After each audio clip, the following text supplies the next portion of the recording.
For 200 years, a single family dominated India and astonished the world. A family known to history as the Great Moguls.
The Khyber Pass, famous not only for its wild, romantic scenery, but also because this is the gateway from rugged Afghanistan to the riches of India.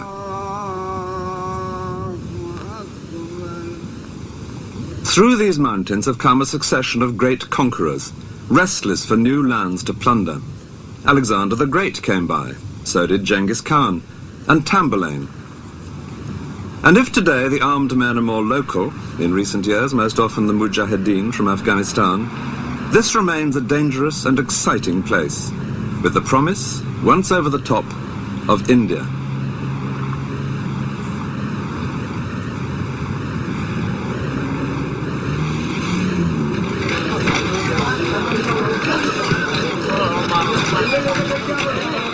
The first large town through the pass is Peshawar, now in northwest Pakistan.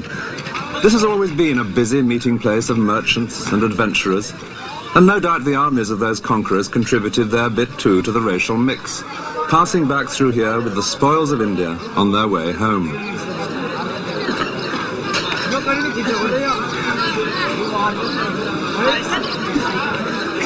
But one conqueror who came through here in the 16th century intended to stay in India. He was a buccaneer with royal blood in his veins. His name was Babur.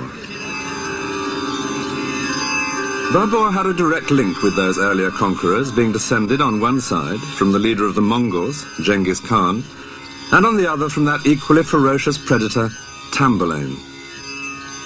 But his own descendants would rule with even greater splendor. Their court in India became famous throughout the world for its lavish display, astounding the European visitors who witnessed this scene, and who would call these emperors the Great Moguls, meaning the Great Mongols. Their exquisite paintings and buildings, together with often grisly deeds of treachery, would add up to an irresistibly exotic Oriental melodrama. The family liked to imply that they ruled almost the whole world, enabling the lion to lie down with the lamb. But the early days of Babur himself had been very much humbler. His father had ruled a small kingdom to the north of Afghanistan, but he died when Babur was only 11, and his inheritance was grabbed by a stronger neighbor.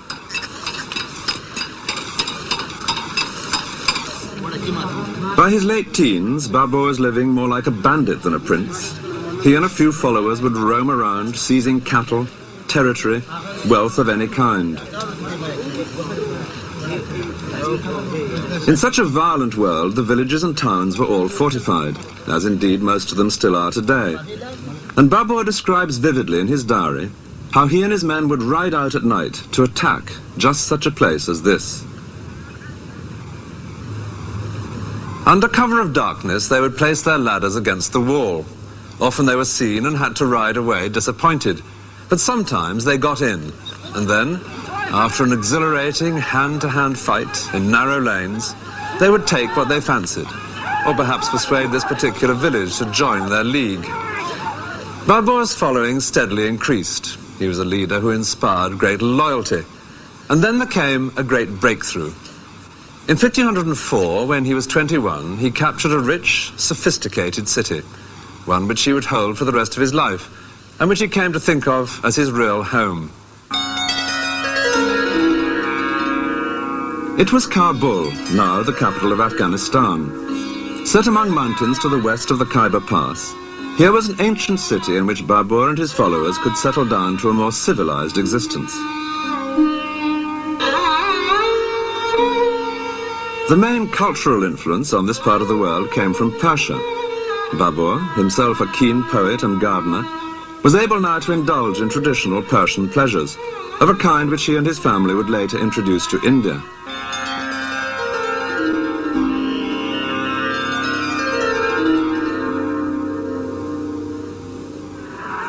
But a ruler in those days could never relax for long.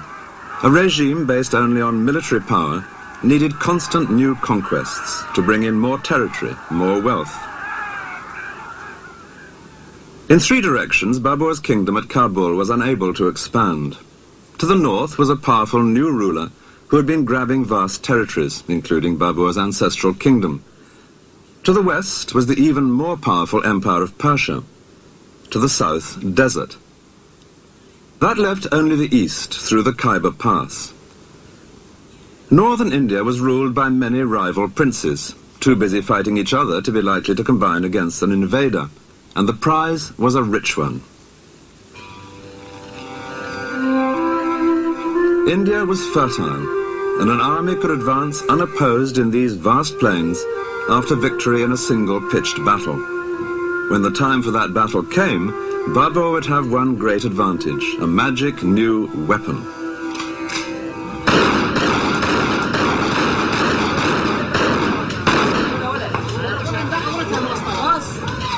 In Dara, just through the Khyber Pass, firearms are the stock in trade. Everyone here is busy making them. But when Babur came this way with his new muskets, which had reached him from Persia, no one knew what these strange objects were. He describes tribesmen making obscene gestures at this weapon that fired no arrow, until it went off in their direction.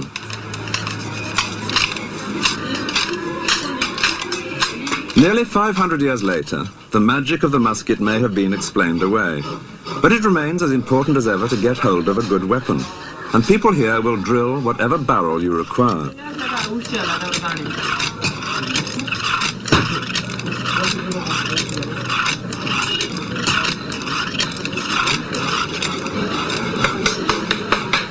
Every day, as the customers try out the wares, the valley resounds with gunfire.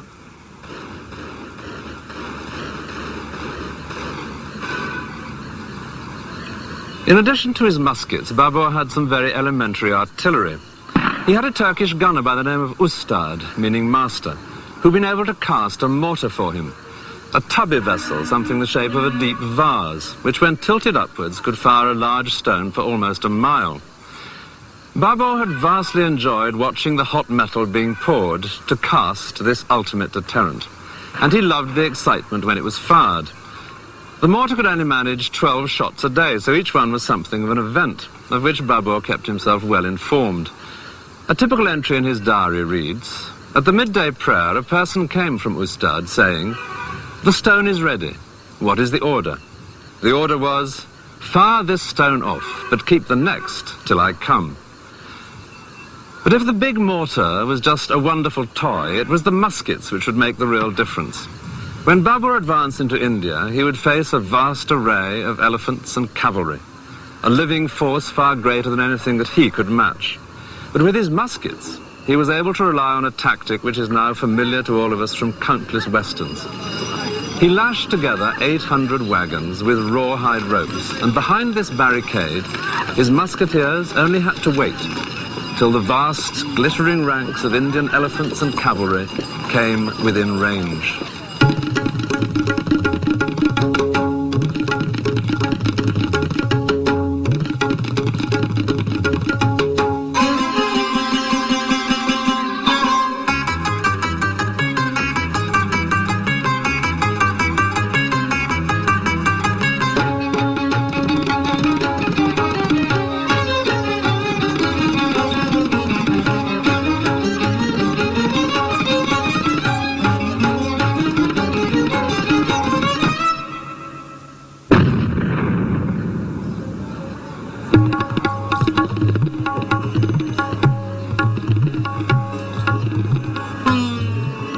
After his victory, Babur moved unopposed to the heart of northern India, through Delhi and on to the city which more than any other is now associated with the great Moguls.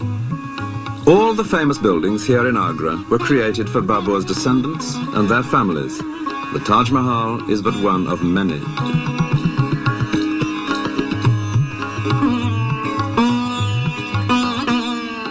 In this city, which would later display to the world his family's magnificence, Babur had a foretaste of the wealth of India. Among the booty captured here was a rather large diamond, the Koh-i-Noor, which is now the jewel in the crown of the British Crown Jewels.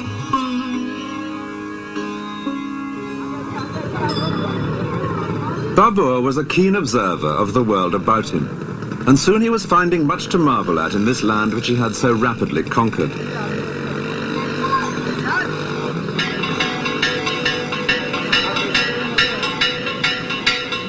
Here was a culture entirely different from the Muslim world, which had so far been the limit of his own experience, a scene of colourful and noisy ritual, and one in which women, whether in stone or in flesh, played a far more visible role, as here in a temple in Udaipur.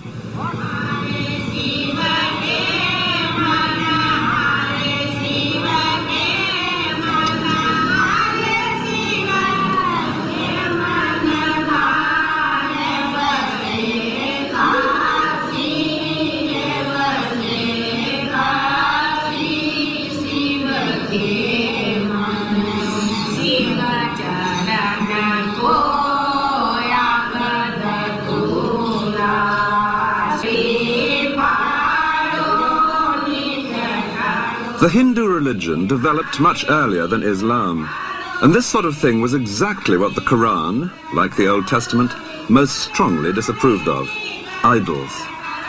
But Babur was too fascinated by life to waste much time on indignation. Instead, he was soon writing a section in his diary entitled Description of India. It begins boldly.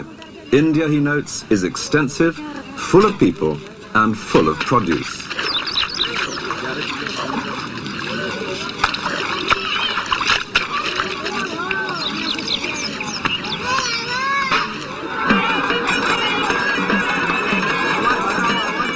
It was the profusion and colour of life in India that most amazed Babur, as indeed it does any visitor today. And he was astonished by the number of craftsmen, though he does complain that it was impossible to get a decent pair of trousers made.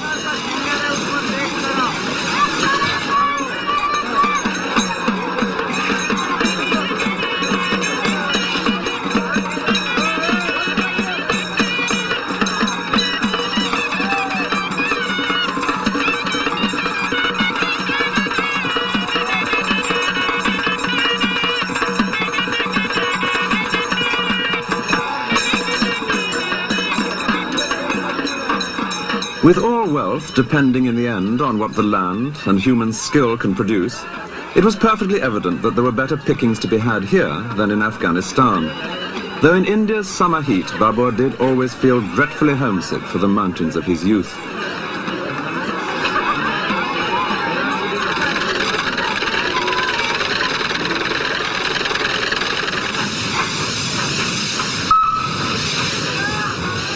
The Hindu city of Gwalior, 80 miles south of Agra, was a place where Babur noted down his impressions in great detail.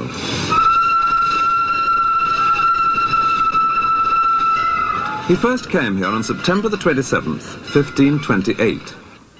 That day he had earache, and so had taken opium, which was causing him to vomit when he visited this great fort. But, like any good tourist, he put up with that.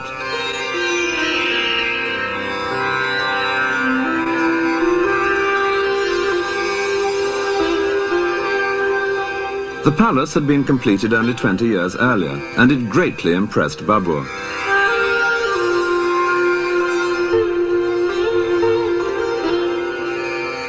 He noted the tiles, which included, he said, the semblance of banana trees.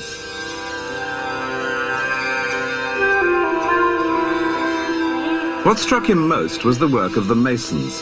These were, he wrote, wonderful buildings, entirely of hewn stone. Indian masons have always treated blocks of sandstone as freely as carpenters in other countries shape and carve planks of oak. Here in these courtyards was a Hindu architectural tradition, which Babur's grandson, the Emperor Akbar, would later put to excellent effect. There was one aspect of Gwalior which deeply displeased Babur, the famous Jain carvings in the rock face. These idols, confided the emperor to his diary, are shown quite naked, without covering for the privities. I, for my part, ordered them to be destroyed.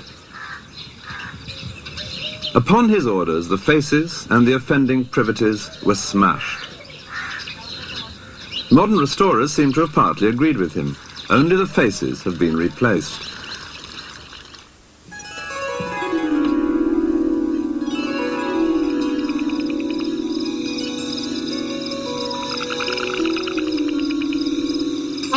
The illustrations, done later for his diary, reflect Babur's fascination with the wildlife of India, though the artists don't always seem to have studied nature as closely as he might have wished. One frequent complaint in his text is the lack in India of good, cool streams. All the Mughal emperors loved water, and where they didn't find it in nature, they set about providing it in gardens.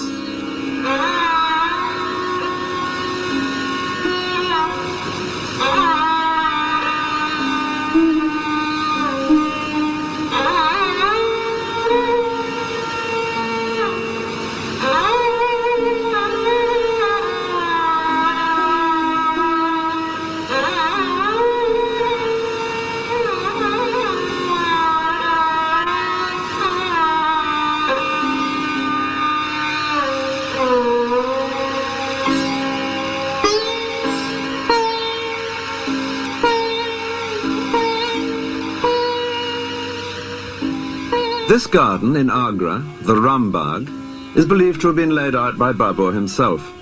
It follows the rectangular system of the water gardens of Persia, just as in the paintings. Water flows through the channels laid for it and tumbles and trickles into pools, as the engineer carries out the plans approved by Babur himself. He had made several such gardens in Kabul, and the ones he created here in India no doubt helped to remind him of home. Babur would come to his gardens for a task which he very much enjoyed, that of writing up his diary from the notes he had taken all his life. And the tale he had to tell was among the most romantic of life's basic plots, the rags to riches story, from the early days, with sometimes just a couple of hundred followers, to all the wealth of India. And it was here in Agra that he decided to celebrate his success. He would give a sort of empire warming party. Word was sent out that all who had helped him on his way should come to receive fitting benefits. Even quite humble people were invited. A man who had once helped him across a river on a raft, some peasants who had sheltered him in Afghanistan. It took a couple of years for all the guests to arrive, and then there was a huge feast, with Babur under a pavilion in the center, and the guests stretched out in a great semicircle of 100 yards or more. There was much present giving, and dancing, and acrobatics, and general self-satisfaction.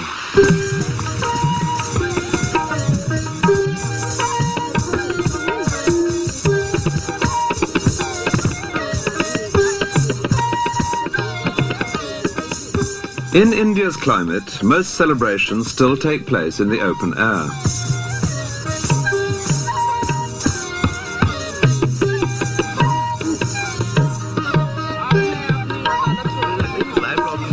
From everyday picnics to more special occasions, a meal on the grass or on carpets remains a part of social life.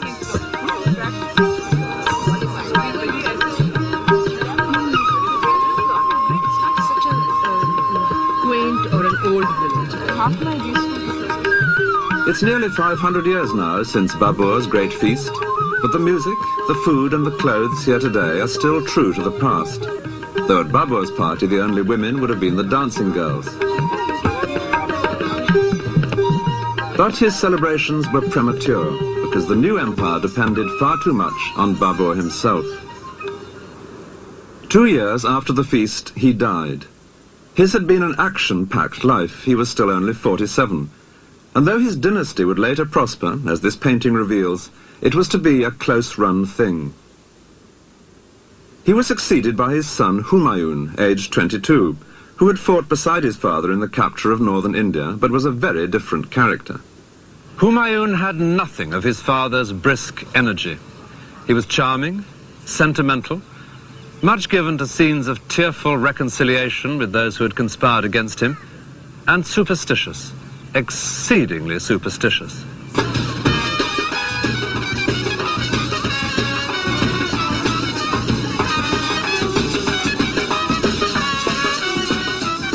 The superstition that dominated Humayun's life was one that is still an everyday feature of India. This marriage procession, a familiar sight in the streets here, couldn't possibly happen without the precise time being chosen in advance by an astrologer.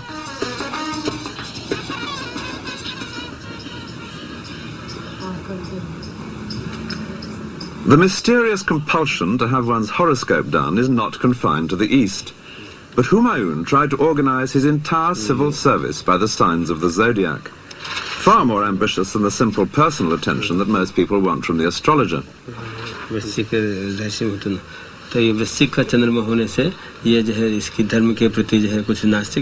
Humayun's astrological civil service, the officials responsible for the earth signs naturally took charge of agriculture. The water signs had the canals, while the fire people busied themselves with military matters. But astrology won few battles, and soon the Mughal armies were suffering some unpleasant shocks. Humayun himself had to make several humiliating departures from the battlefield, including one hurried escape across the Ganges, hanging on to an inflated goat skin. The empire, which he had inherited from his father in 1530, extended far across northern India. 10 years later, he had lost control of the whole of it, and was wandering as a refugee in the deserts of Rajasthan, with his family and a dwindling band of courtiers. Their circumstances were already bleak, but there was worse to come. In the heat of the desert, there is no greater relief than to come across a working well.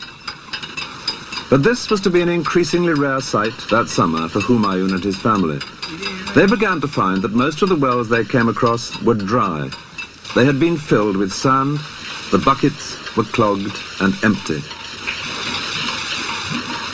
The cause was a clash with Hindus. Members of Humayun's party had killed some cows, sacred animals to any Hindu. Rajasthan is a fiercely Hindu territory, and the people here had been deeply offended.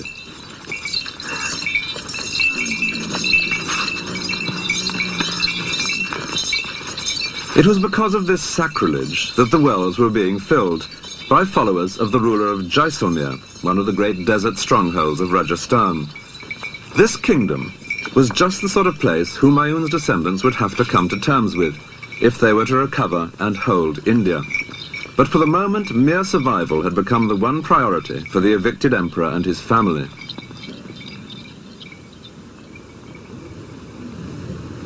They plodded hopelessly on, though one small miracle, which was often later retold with delight in family history, did seem like a good omen.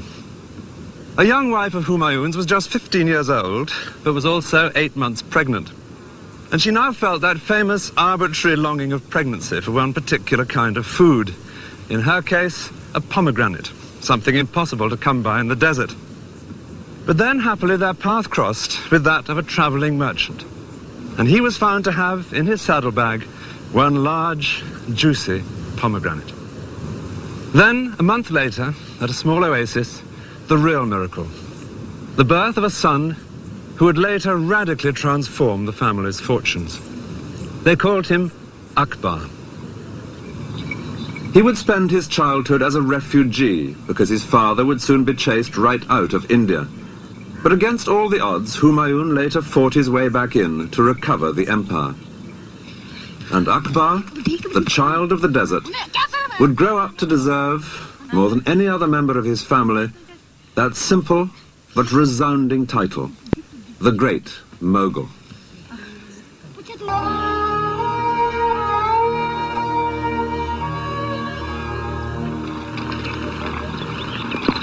The powerful fort of Rohtas in Pakistan was built during the boyhood of Akbar, the greatest of the great Moguls. But it was built by a rival who had driven Akbar's father from India, a mere 15 years after the family had conquered the land. The Mughal Empire now seemed little more than a 9 days wonder. But then India fell once more into chaos, and Akbar's father managed to fight his way back past here to recover his kingdom. It was the plains of northern India which the Mughal family had conquered in 1526, and which Akbar's father, Humayun, now recovered, settling back into his capital city at Delhi. It was only just in time, for 6 months later he was dead. But at least that meant it was here in Delhi that his tomb would rise, as the first of the great Mughal monuments, giving a reassuring, if so far entirely false, sense of stability and power. Above the tomb, a dome, like a bud which would later flower in the dome of the Taj Mahal, reflecting the Persian traditions behind the Mughal family. Poetry played an important part in Persian court life, and with pleasures such as these, Humayun now relaxed once again in Delhi. As well as reading poems, a favourite game was to improvise them, and naturally his reconquest of India was the most popular subject of all. It was into this building that Humayun now moved his precious collection of family manuscripts. This was the scene of the poetry readings, but the scene also of a disastrous accident. One day in 1556, Humayun was up here on the roof of his library.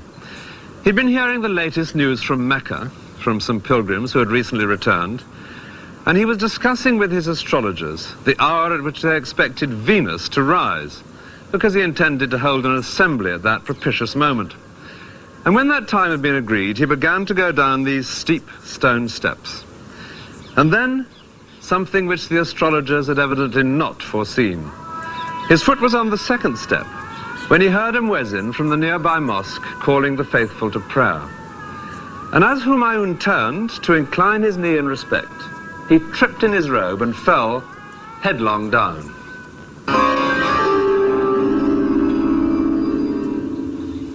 He died 3 days later. And in such an unstable empire, the sudden death of the emperor automatically meant a political crisis. Humayun's son, Akbar, was already an experienced soldier, even though he was still only 13 years old. But he happened to be hundreds of miles away campaigning in the Punjab. If the news got out before Akbar was publicly enthroned, it was certain that others would attempt to seize power. As the first rumours spread, anxious crowds gathered below the fort. So Humayun's courtiers fell back on an ancient ruse. Someone who vaguely resembled the dead emperor was dressed up in his clothes and waved reassuringly at the crowd at a suitable distance. No doubt some of the people were fooled for some of the time, and meanwhile the action had moved elsewhere. When the news reached Akbar, he was miles from anywhere in this vast plain. He had with him an experienced general to keep an eye on the boy, and the general now organized a hurried but essential ceremony. There had to be a coronation. The king is dead, long live the king.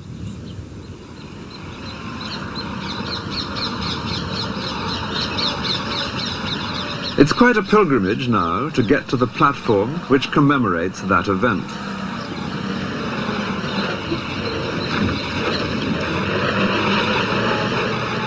Known as the Throne of Akbar, this surely has to be the least visited of all Mughal monuments. Well, here at last it is, with just some water buffaloes now standing where the courtiers did on that distant day, and a rather brutal Ministry of Works fence separating it from the surrounding countryside.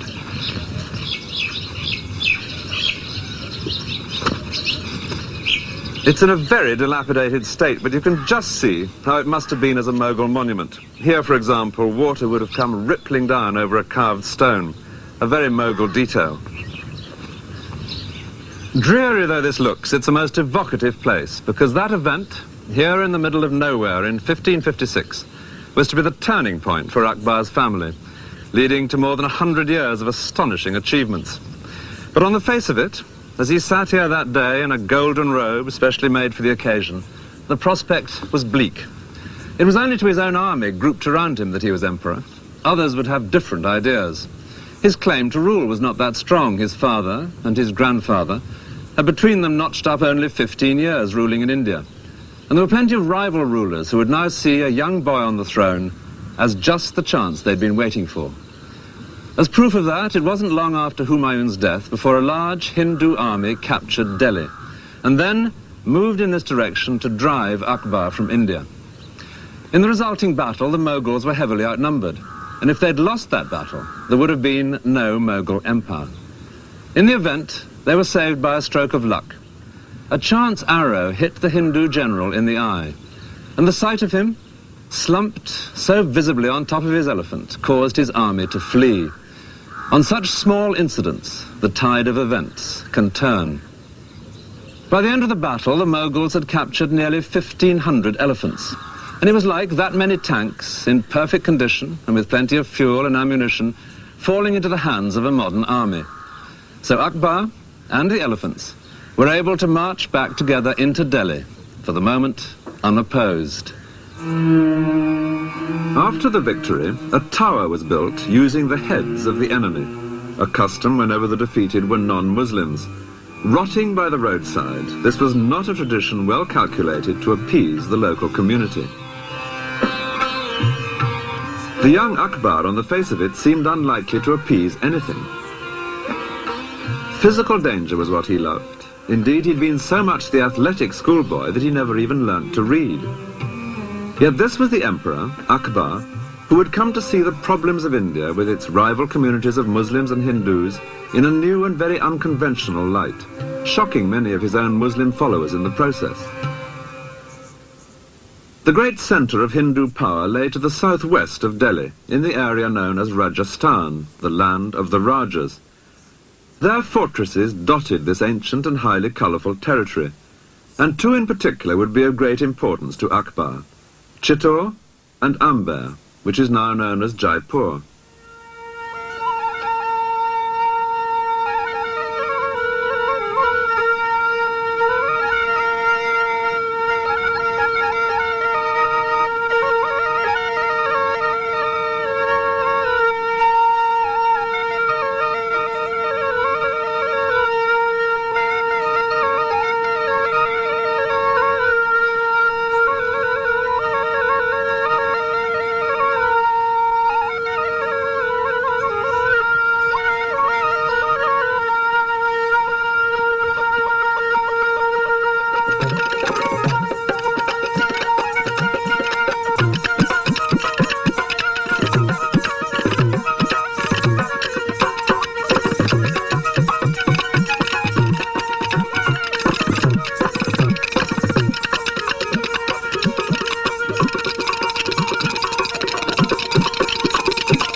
At the top of this fort in Rajasthan, there is a most unusual feature, a seat. It's perfect now for enjoying a quite spectacular view, but that wasn't its purpose. It seems that this was a throne for use in times of siege. Here the Maharaja would sit, exposed but visibly in command, conducting the campaign if there were enemies below to be driven back. From this perfect vantage point, he could see the build-up to an assault and choose where to fling his own men into the attack.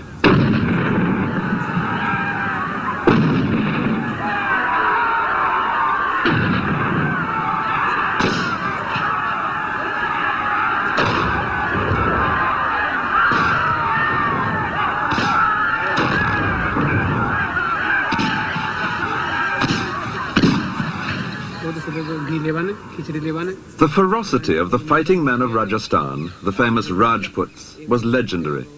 They were known as the greatest warriors in all India, reckless in their courage, a reputation sustained by their habit of going into battle high on opium.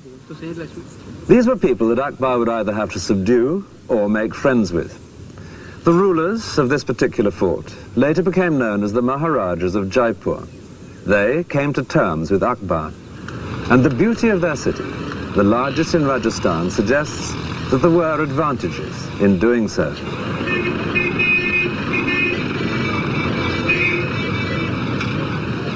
Jaipur was built as a completely new city after 2 centuries of alliance with the Moguls. It all began with a marriage.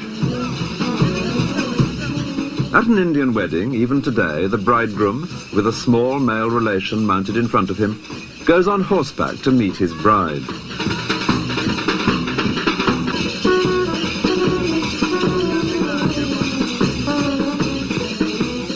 But when Akbar took a wife from the ruling family here in 1562, it was out of the question that he should ride to her. It was she who was sent to him.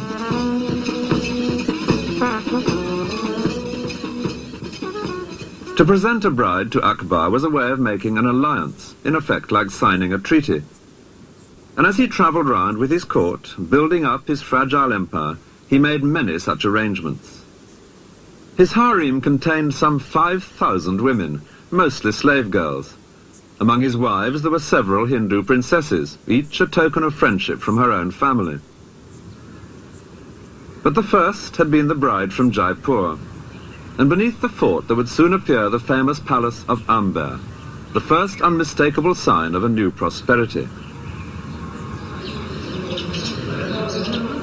It was built some 40 years after the wedding by a Maharaja who had become Akbar's leading general. His palace has become one of the great sights of India.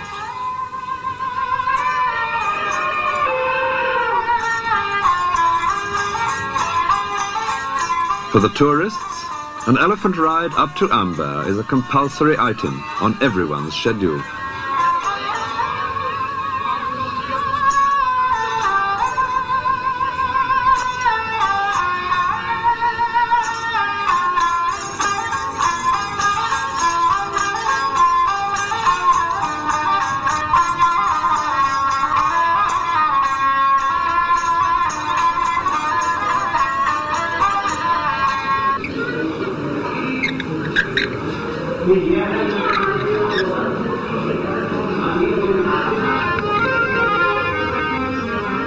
The most impressive details were naturally in the Maharaja's own quarters, with patterns of inlaid stones and fragments of mirror.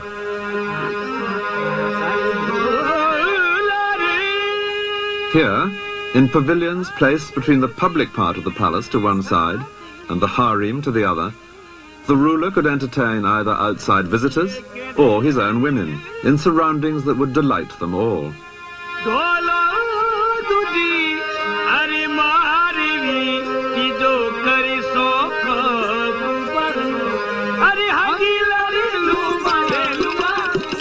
A few miles away, in their new city of Jaipur, the Maharajas of Amber would build another palace.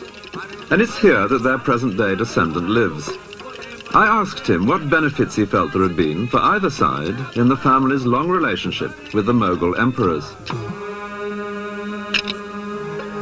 The Mughals got governors and generalship from the House of Amber, and the House of Amber got the peace and tranquility to be able to pursue and build the city of Jaipur, and was again considered one of the main Hindu and Rajput states of that period.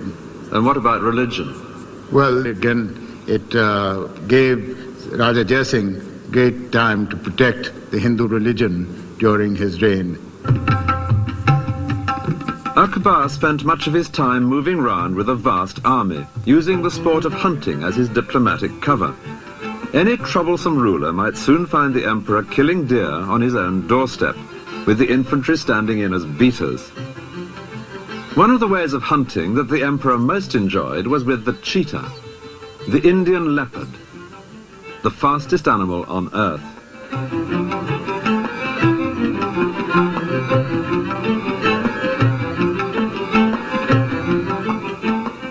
It can be unleashed for the kill like a hawk.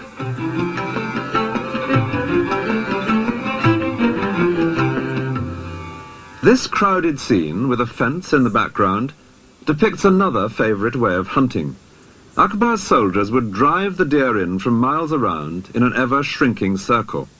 Then, as soon as the terrified animals were contained in a small enough space, the portable fence would be put up around them, and riding in with sword or lance or gun, the emperor would indulge in an orgy of killing. On one occasion, on a vast plain such as this, 50,000 beaters drove in game from 60 miles around, a very large army in disguise. No wonder most rulers proved friendly when Akbar passed by. But there were exceptions, in particular the Rana of Mewa, who held the great fort of Chittor. As the senior prince of Rajasthan, he openly scorned the House of Amber for having given a daughter to the Mughal harem. Akbar determined that this proud knee must bend. In 1567 he arrived below the fort with his army, which included Hindu princes from Amber. Chittor itself is nearly 4 miles long, but Akbar's camp extended 10 miles. It was to be one of the most famous sieges in Indian history. Akbar used 2 methods of assault, both of which are shown in these views done by his painters. One was mining, burrowing under the walls with explosives. The idea was to blow up a section for the soldiers to enter the fort, but fuses were unreliable, and the Mughal army suffered a major disaster when a charge went off in 2 stages. The first blew the intended hole in the wall, but the second exploded as the Mughals stormed the breach, killing several of Akbar's favourite officers. The other method was a fortified corridor, which was gradually extended until it reached the walls. From its protection, snipers, often including Akbar himself, would get closer and closer shots at the defenders. For 4 months, this daily trial of strength dragged painfully on. The siege came to a sudden end because of a single bullet. There had appeared on the ramparts on that particular day a Hindu officer, and in the way of the times, the bullet that killed him was soon credited to the gun of the emperor himself. It's true that Akbar did take an active part in the daily business of sniping at the fort, and it may well be that he did fire the lucky shot. But the significance of what had happened was not immediately appreciated in the Mughal camp, until they observed that fires were breaking out all over the fort. Then the Hindu generals in Akbar's army were able to explain to him what was happening. The man who had died must have been the prince in command of the fort, and the fires were part of a grisly but hallowed Rajput ceremony, which always took place whenever defeat seemed inevitable. यानी कि हम जब राजपूत हार जाते हैं तो भी हमारी राजपूत परिवार की स्त्रियां जोहर में जलती हैं. जोहर शब्द का मतलब The Johar, described to every visitor here, is the favourite incident in Chittor's history, a symbol of the unyielding pride of Rajasthan. For the wives of Rajput warriors, death rather than dishonour was the compulsory tradition in the face of defeat. They were all burnt before their husbands sallied forth to meet their own equally certain end in a final, hopeless battle.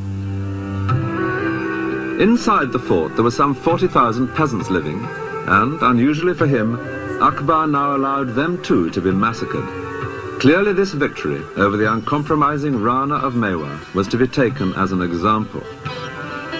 The city of Udaipur reveals that the Rana himself compromised in a rather different way. He had left his men to defend Chittor while he withdrew to start again here, further removed from the centres of Mughal power. An unglamorous decision, but it preserved the independence of his house, which never intermarried with the Mughals, and it gave us one of India's most beautiful cities.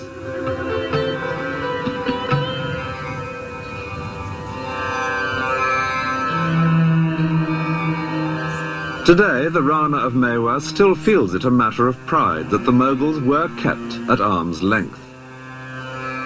Now, we knew that if we were going to compromise with the Mughals, we would not be allowed to live with any self-respect in a Mughal court, and therefore we were very keen to protect our self-respect.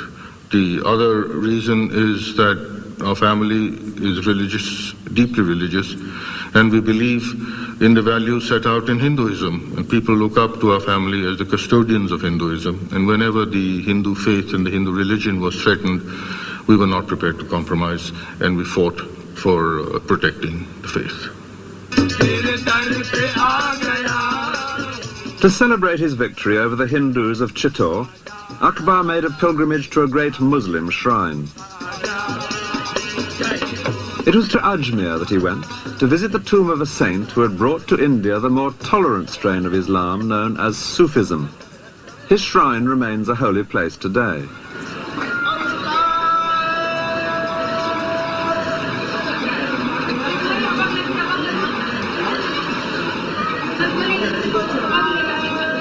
The saint here had died 3 centuries before Akbar's visit, but it was to be a living saint who had now become of great importance to the emperor. Fatehpur Sikri is on the itinerary of most visitors to India today, but in the mid-16th century it was just a minor place of pilgrimage. There was a saint living here of the same tolerant sect as the saint at Ajmer, and like other holy men, he would receive visits from those seeking comfort or advice.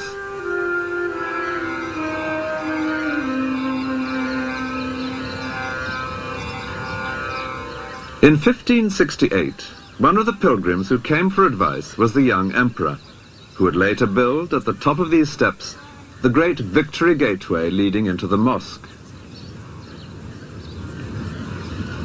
When Akbar came to visit the saint who lived near here, he brought him a pressing problem. He was now 26, but in spite of his large number of wives, he still had no son.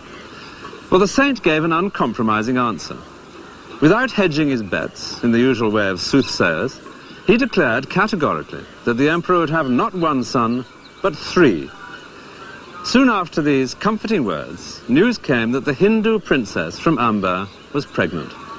For safety's sake, Akbar sent her to live near the saint, and here a boy was born. A year later, another princess was pregnant. She too was sent here, another son. And 2 years after that, a third boy, exactly fulfilling the saint's prophecy. But with a track record like that, an emperor does not stand idle. And that was why, over the next few years, Fatehpur Sikri became increasingly important in Akbar's life. The palace, which Akbar would now build beside this mosque, was a gesture of gratitude to the saint, of confidence in the future, and of exuberance. An exuberance reflected, it's pleasant to imagine, in an entertainment offered to the visitors here by one particular old man, several times a day.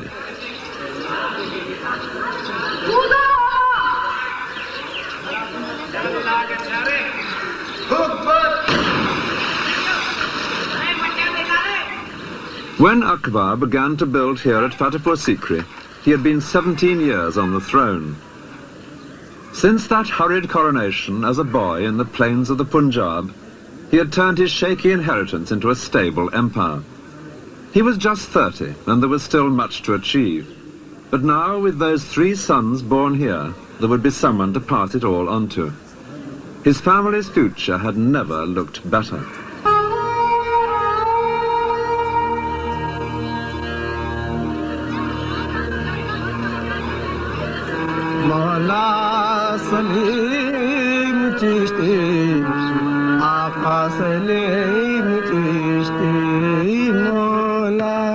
The hilltop round the mosque at Fatehpur Sikri was bare in the 16th century.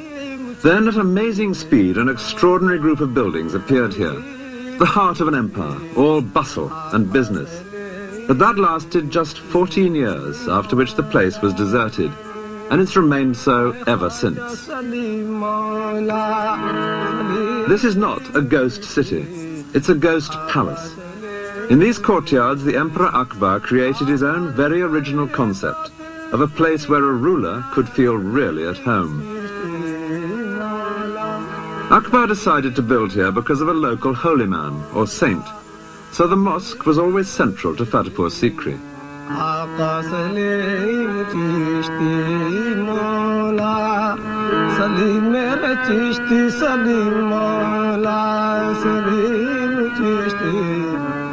saint died soon after the building work began, but then a saint's tomb, properly tended, can be almost as propitious as the saint himself.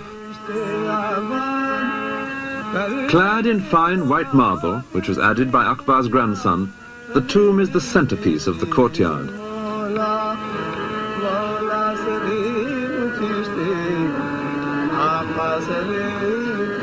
A daily custom in the shrine, out of sight behind the carved marble screens, reveals precisely why Fatehpur Sikri was built. Women tie threads to the screen. Each is a wish for a child, a reminder that when Akbar came here without an heir, the saint told him he would have 3 boys, and when he did, the builders were called in. Akbar chose a Hindu style of architecture, and no doubt most of his labourers were Hindus too.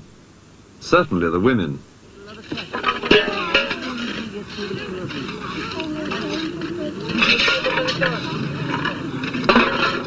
This is still a familiar sight anywhere in India. And if it looks now a little slow compared to methods elsewhere, nobody could have said that about the building of Fatehpur Sikri, where it took just a few years to create a palace worthy of an increasingly confident emperor.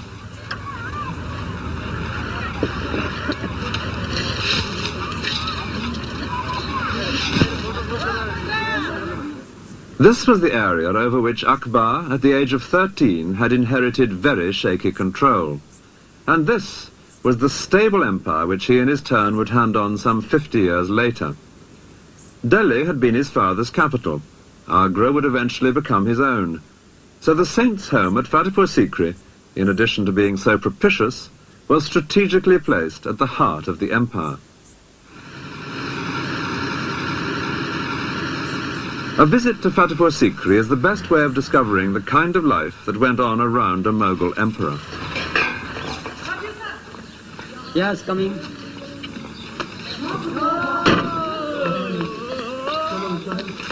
There were even more barriers then.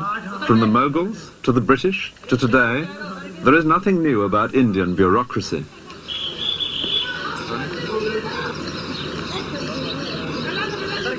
We take it for granted now that you can walk straight into any town. But in those days, the town gate was a real obstacle, always shut, for example, at night.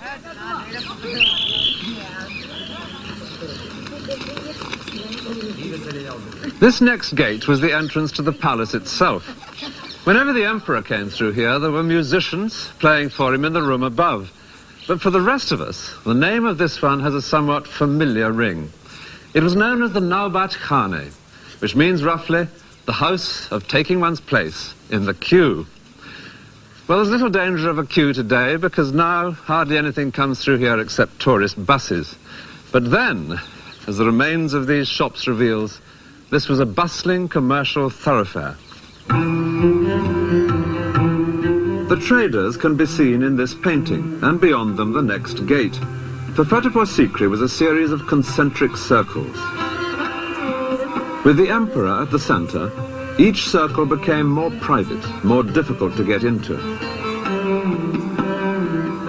It wasn't till this courtyard that you might catch a glimpse of the emperor himself. He would appear here each morning to hold public audience from his raised throne pavilion on the far side. This is Diwan-e-Am, the hall of public audience. Emperor used to sit in the center and both side ladies, and downside all ministers. Public used to sit there. The public consisted largely of officials who attended to hear the judgments or decisions that the emperor had made in private council. In the next courtyard stands the extraordinary building which Akbar devised for that private council. It has an interior which is no use at all to anyone except an emperor. It's a single high room with this massive pillar in the center. Down below would stand those who were going to hear the emperor's discussions, but not take part in them. Clerks, for example, recording what was said. The purpose of this great pillar is not immediately clear. In fact, it's a very high throne, as can be seen from above. The one flaw in this otherwise splendid design is that to reach his throne, the emperor had to climb some astonishingly steep stairs. But once he'd got to the top, a very different prospect, and a quite extraordinary seating arrangement. There are places to sit all round the edges, and 4 bridges to the throne in the centre. If someone needed to talk more intimately with the emperor, or to take him something of interest to look at, he would cross one of the bridges, no doubt stooping humbly as he went, which does also make it feel a lot safer, to where Akbar sat on plump and comfortable cushions. The whole arrangement seems custom-built for an egomaniac, which is exactly what it was. But then emperors and modesty have never gone hand in hand, and this does feel exceptionally good. Akbar loved in particular talking about religion, on which he was very much a free thinker, unlike his predecessors. He refused to accept that his own creed, Islam, could have a monopoly of the truth.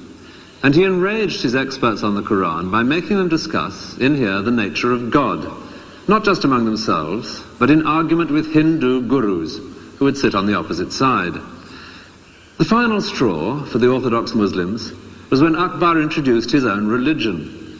It borrowed something from each of the others, but added one startling new element, in that Akbar himself seemed to have taken over the role of God. Close to Akbar's eccentric hall of private audience, there is a 5-story building. It stood on the borderline between the male world of Akbar's imperial responsibilities and the feminine part of the palace, the harem, which lies beyond. This is the Panch Mahal, 5-story building, summer palace for the ladies. As the guide explains, this lovely, cool palace without walls was probably used on special occasions, such as parties, by Akbar and his profusion of ladies. The women would come to it from their enclosed quarters beyond, an area into which in those days no man, except the emperor himself and male members of the family, would ever go.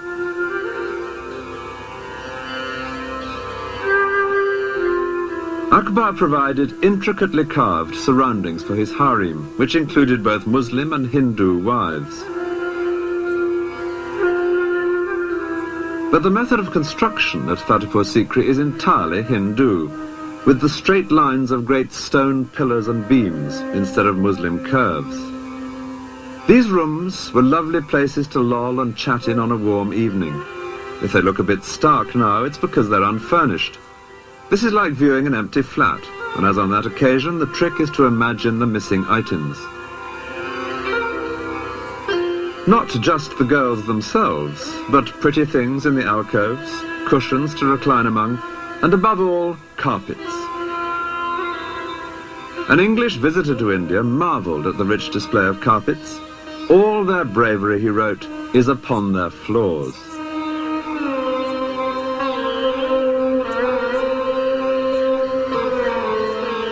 In many Indian villages, carpet making in the traditional way is still an important industry.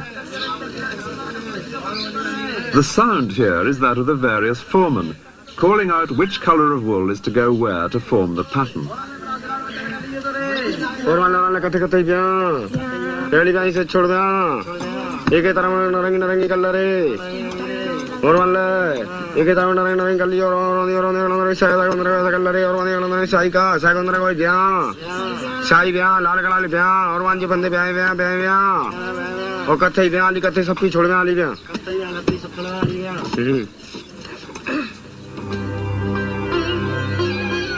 The daily life of Akbar's court is known to us in great detail thanks to one man, a fascinating character, a writer who became a close friend of the emperor. His name was Abul Fazl. In Fatehpur Sikri, at a discreet distance from the harem, is this house. It's believed to be the one in which Abul Fazl lived. He'd come to court in his early 20s, and his great intelligence, combined with an almost unlimited willingness to lay on flattery with a trowel, both of them qualities which endeared him to Akbar, meant that he soon became, in effect, the emperor's resident intellectual. The great task which Akbar entrusted to him was the recording for posterity of his life and possessions and achievements. And these 3 fat volumes are less than half of what Abul Fazl wrote. Indeed, in the printed version, his work amounts to some 4,000 pages. The greater part of that is his history of Akbar's reign. And this was a project organized with a thoroughness typical of the emperor. Orders were given that all his elderly relations and the oldest palace servants should write down everything they could remember about the past. As to the present, there were now to be 2 scribes on duty every minute of the day, noting down everything that happened. An Englishman visiting the Mogul court wrote that no part of the emperor's day goes unrecorded. No, not so much as his going to the necessary, or how often he lieth with his wives, and with whom, so that it may appear in the chronicles. Well, the chronicles were what Abul Fazl provided, and illustrating them became the most important task for Akbar's great studio of painters. In this house there lives a family of painters who have practiced their craft here for generations, for the most part producing images in the traditional styles of the past.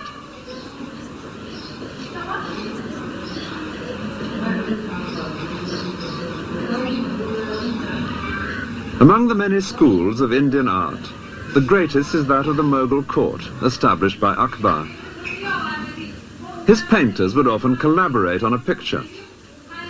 Each would put in what he did best, someone for the landscape or the architecture, and later someone else for lavish costumes or animals or flowers.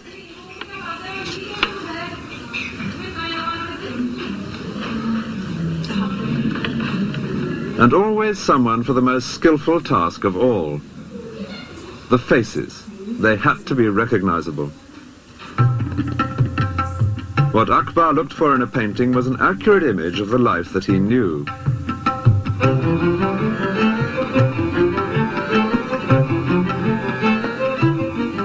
He took a keen personal interest in his painters. Pictures were regularly brought to him for his comments or approval. As a result, the work of his studio adds up to a fascinating visual archive of how things were done.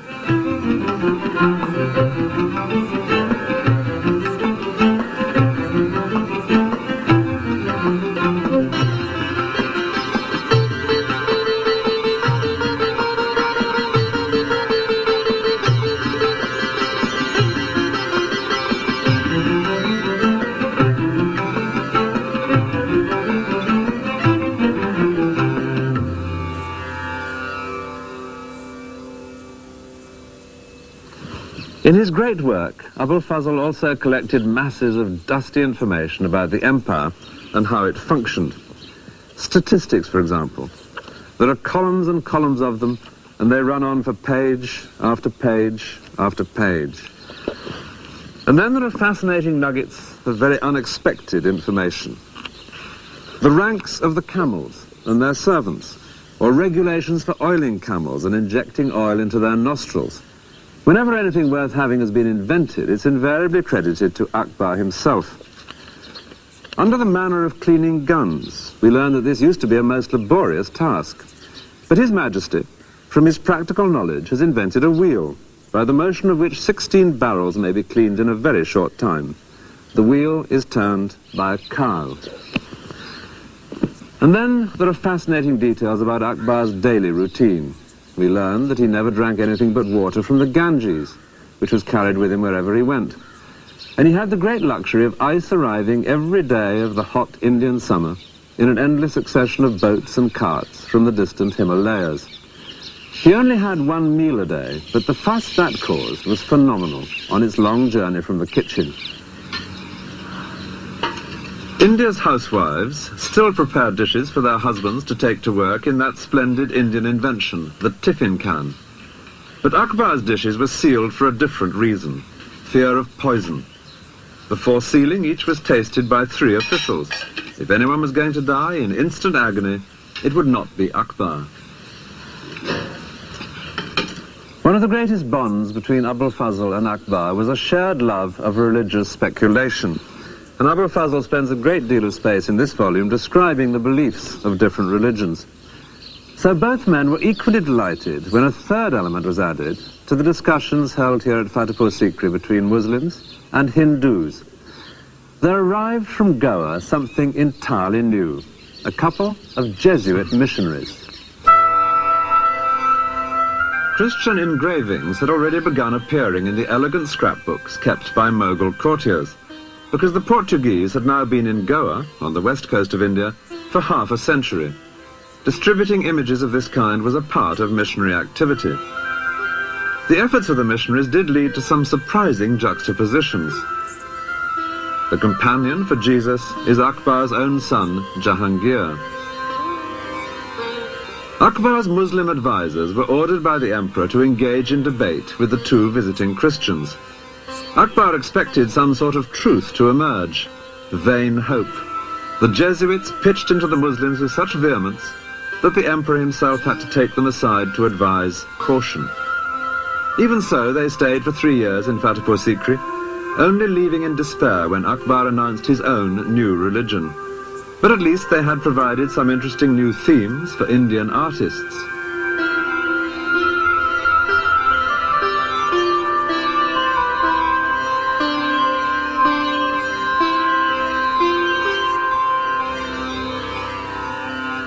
Abul Fazl is seen here presenting part of his great work to the emperor.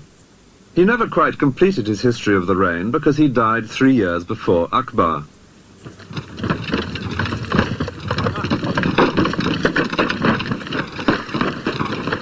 This romantic place, by the name of Orcha, 100 or more miles south of Fatehpur Sikri, was where Abul Fazl met a violent death. And how the free-thinking intellectual came to this improbable end at the hands of the man who ruled here requires some explanation. In what was essentially a military society, the only way of real progress to fame and fortune was by proving oneself in battle. So Abul Fazl used his influence with the emperor to be given military command, and soon he was in action. He seems to have revelled in skirmishes and sieges. Writing them up later, he invariably makes the most of his own involvement.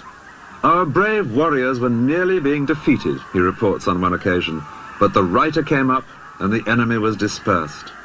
Unfortunately, the brave writer had one powerful enemy on the Mogul side. He was Jahangir, the prince who shared the page of an album with Jesus. As the eldest son, he was Akbar's natural heir, but he had led a most dissolute youth, and Abul Fazl had made no secret of his low opinion of him. Now the prince was showing signs of open rebellion. The emperor, Akbar, summoned Abul Fazl back from where he was campaigning in the south, because he wanted his advice. But Jahangir knew that any such advice would be deeply hostile to his own interests. He decided to take action.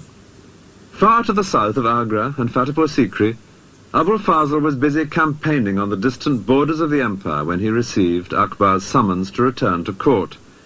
He set off, confident as ever, to advise his emperor. But his journey would lead him straight into an ambush.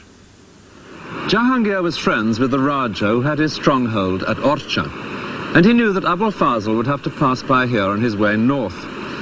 So he sent word that if the Raja would stop that sedition monger and kill him, he could expect every kindness from the prince.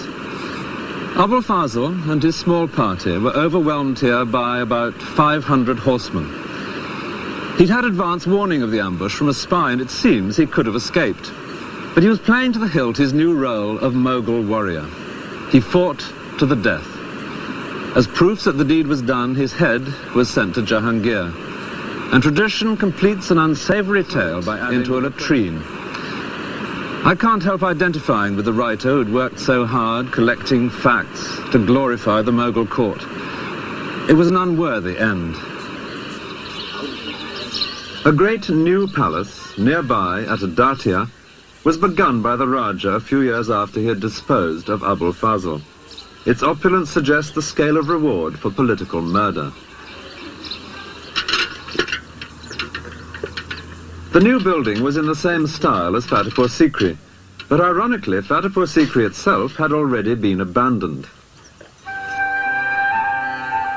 It seems the water supply had failed, so the imperial caravanserai moved on, leaving only the ghosts of a brief 14 years of glory.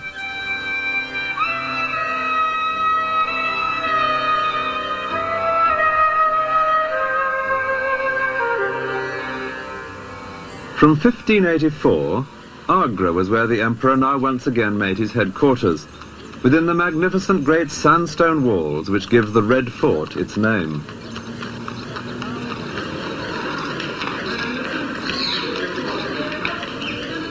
They were walls and gates which Akbar himself had built before his move to Fatehpur Sikri. The last years of his life were darkened by the question of the succession. Akbar was now in his 60s, and he had no great liking for his son Jahangir, the murderer of Abul Fazl. The rumour was that he might skip a generation. Jahangir had several sons. Was it perhaps in the old man's mind to pass the crown to one of them? Some tried to read the answer in one particular event. A favourite entertainment among the Moguls was the elephant fight, and Akbar now ordered a contest between the best elephant of Jahangir and the best elephant of Jahangir's eldest son. Many believed the result would decide which of them should inherit the crown.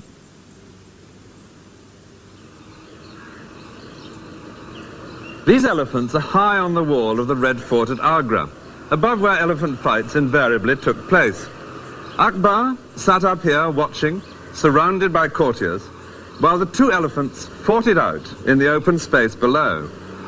In the event, it was the elephant of his son, Jahangir, which won. A month later, Akbar died, and he did decree on his deathbed that Jahangir should succeed him. But the real person to have watched on that day of the elephant fight was a 13-year-old boy who sat up here beside his grandfather. He was a younger son of Jahangir, who had become known as Shah Jahan, and he would add a new and darker strain to his family's history. He would kill brothers, nephews, cousins on his path to the throne. After 3 generations of peaceful inheritance, the dynasty of the great Moguls was about to plunge into the most lurid of Oriental melodramas. But first, a tomb for the emperor. Akbar's monument near Agra perfectly reflects his achievement. Parts are in the Hindu style, and parts in the Muslim tradition of arches and minarets. It's a mixture in keeping with Akbar's own vision of harmony between the two communities of India, and its imposing mood does justice to the man himself. He had indeed lived up to the bold name he had been given, for Akbar, in Arabic, is the everyday word for great.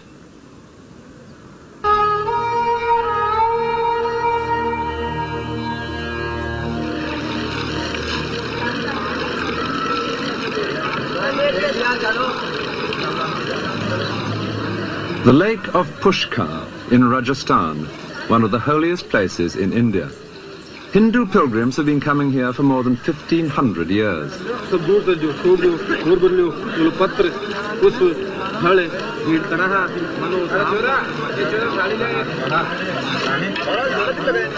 But Mughal emperors came too to see the pilgrims, in particular Akbar's son Jahangir.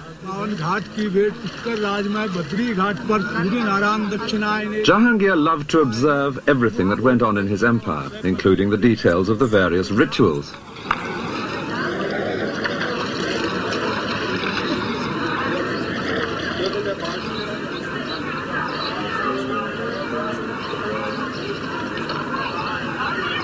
With Jahangir, a new element enters into the family history. He was the first great Mughal to inherit a stable empire, which meant that he was also the first who from the start could relax and enjoy himself. That would involve throughout his life the consumption of far too much alcohol and opium, but it also meant that he could indulge a skeptical and inquiring mind.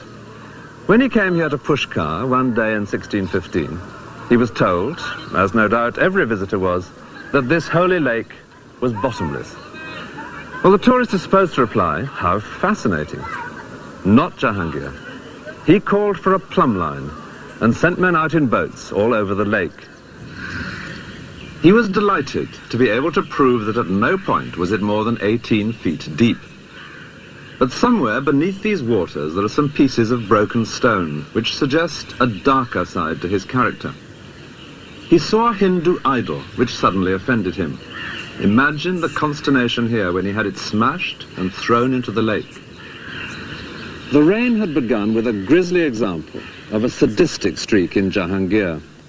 His eldest son mounted a feeble rebellion against him, and in Jahangir's reaction there was too much of macabre humour. His son's two closest accomplices were sewn up in the wet skins of a newly slaughtered ox and ass, complete with head and ears, and were then seated on donkeys to be paraded all day through the streets. It was a death sentence with a built-in element of gamble. The question was whether the heat of the sun would shrink the skins enough to suffocate the men. By the end of the day, one of the two was dead. Meanwhile, the prince himself was being forced to ride an elephant down a street lined with stakes, on each of which one of his supporters was impaled alive. The prince was later foolish enough to attempt a second rebellion, and this time his father ordered him to be blinded. He would spend the rest of his life moving round with the court as a prisoner. From time to time, Jahangir did see him, but he noted in his diary he found the prince depressing. Fortunately, this strain of cruelty was to be rare in Jahangir's reign, though at the end of it far greater family violence would break out. Before then, though, there were to be 20 years of peace and prosperity, during which the arts of Mughal India would flourish as never before.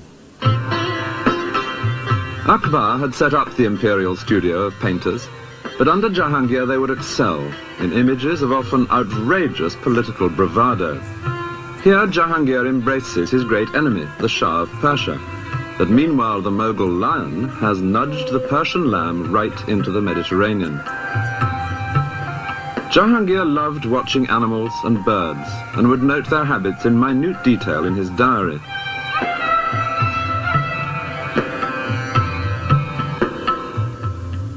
But the diary is just as detailed about his own habits, recording with great precision his decline into alcoholism.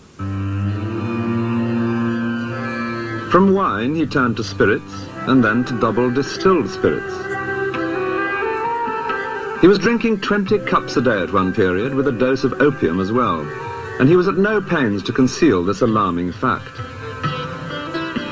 Indeed, he even had himself shown with a wine cup on one of his coins, deeply shocking to the Muslim faithful. Life in Jahangir's empire is known to us in great detail, partly because it was now receiving much foreign attention. Ships from Portugal, Holland and Britain were sailing right round Africa to visit this land of fabled wealth. It was from the port of Surat in 1615 that a very articulate Englishman set off inland on an arduous journey to seek out the emperor, who was with his army a few miles from Pushkar at the city of Ajmer. Actually, by a strange coincidence, there were two Englishmen here in Ajmer that winter of 1615. They couldn't have been more different, though they did decide to share lodgings. One was the first official British ambassador to India. King James I had sent him out to try and set up a trading agreement for the newly formed East India Company. The man chosen for this difficult task was Sir Thomas Roe, and he describes how he met in Ajmer that famous unwearied walker, Tom Coriat.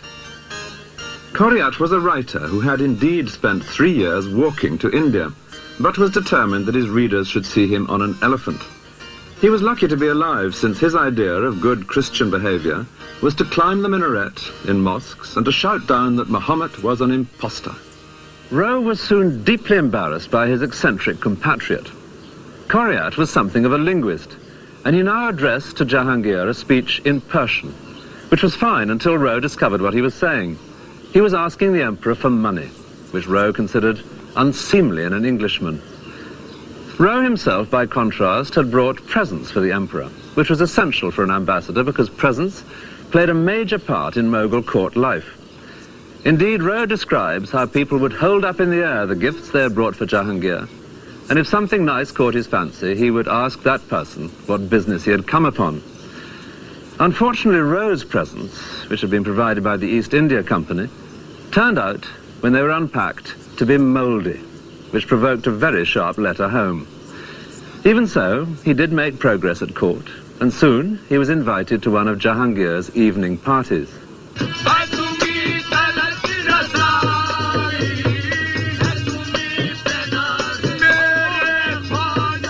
A guard at the entrance sniffed the breath of every guest in case he had been drinking, a somewhat hypocritical precaution, Rowe considered. And indeed, serious discussion of British trade did turn out to be quite impossible. The Emperor was, in Rowe's words, too drowsy with the fumes of Bacchus.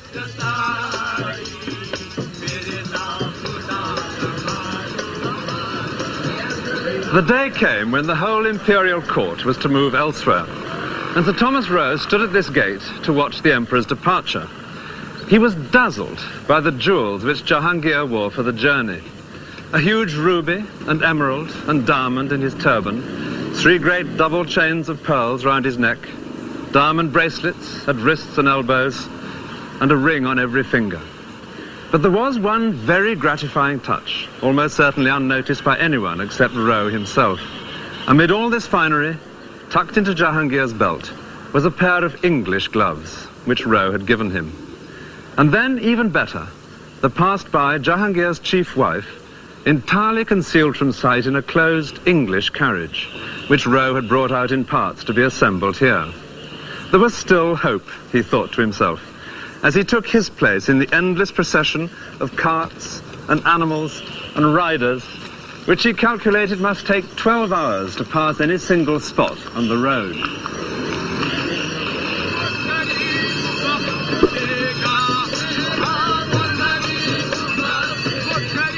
The Emperor's own travelling palace itself needed 600 animals to move it from one place to the next. And when the whole city of tents was set up, Rowe considered it one of the wonders of his experience. It was some 20 miles around. Here the daily life of court and government could be carried on just as in a permanent city of stone. After 4 months on the move, the royal caravan came to Mandu, a vast hill fortress, where Jahangir now settled in for a prolonged stay. Here were palaces in which it was a joy to relax after the upheavals of travel.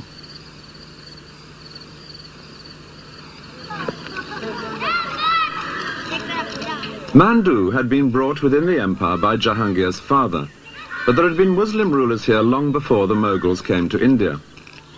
Jahangir was particularly impressed by the superb mosque which they had built in the 15th century. Today, in its corridor of arches, the sound is no longer that of prayers. It is the conversation of bats.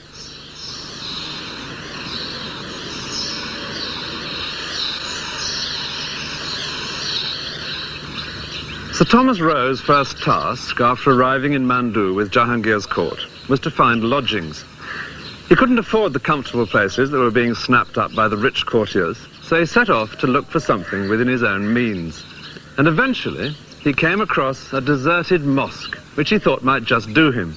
And this is believed to be the very one.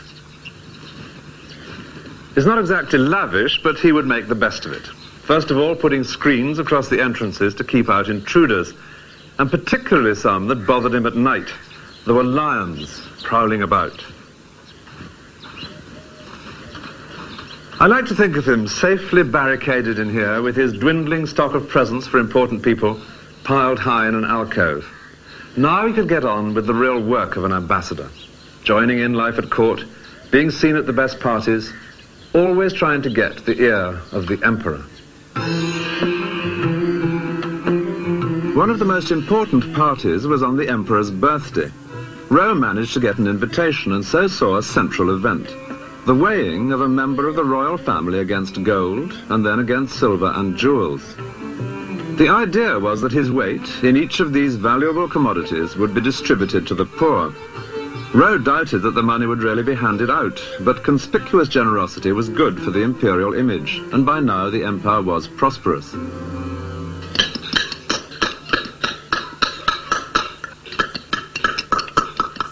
Nearly all rulers bring prosperity to the masons as they build palaces for themselves, or temples to God.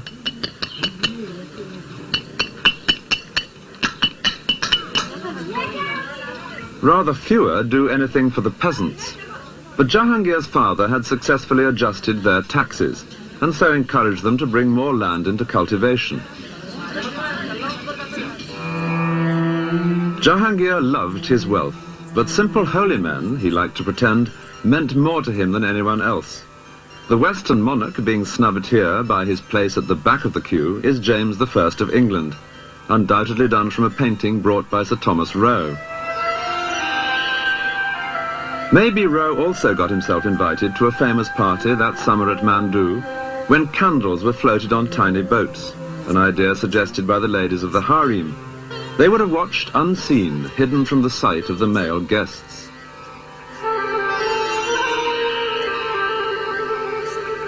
Every new day that Sir Thomas Roe woke up in his makeshift home at Mandu, it became more and more clear that he was getting nowhere in his main task, that of winning a trading agreement for Britain's East India Company. And by now he was well aware of the reason. He was often with the Emperor, who seemed very friendly, but he was nowhere near the real seat of power. That lay, unseen, behind the throne, in the shape of a woman, famous in India's history. She was Jahangir's favourite wife, Nur Jahan. The many portraits of her are all imagined, since no painter would have been allowed to set eyes on the royal women. Nevertheless, she can literally be said to have ruled from within the harem. It's a common Western belief that veiled women, or those in purdah, are totally cut off from the world. But to see them today, seemingly separate in a modern street, is to get perhaps the wrong impression. There were certain advantages to being behind the veil, as explained by a woman who herself grew up in traditional purdah.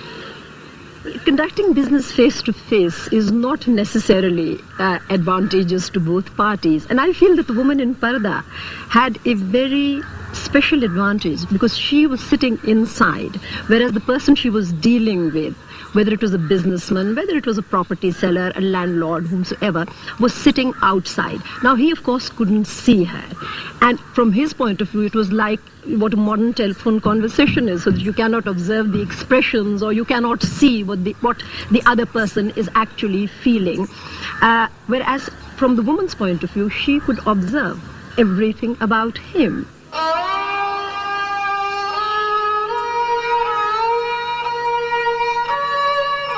Behind every beautiful carved grille in a Mogul palace, there were attentive eyes and ears. Eunuchs would move in and out of the harem with messages and instructions. Some of the Mogul women even owned ships which traded overseas. So Jahangir's powerful wife, Nur Jahan, was not so much the exception as the best possible example of what could be achieved from behind the veil.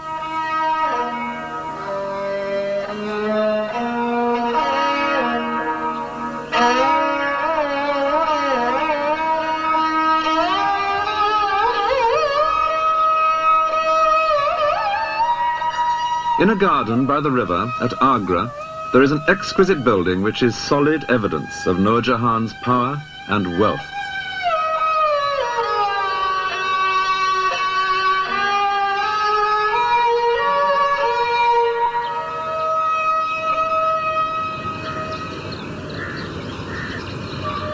This is the tomb which she built for her father. It's like a perfectly jeweled casket, but done to a monumental scale in the most exacting of crafts. The inlay, in white marble, of intricately shaped and many-coloured stones, each set in so precisely that to the touch alone you could think it an unbroken surface.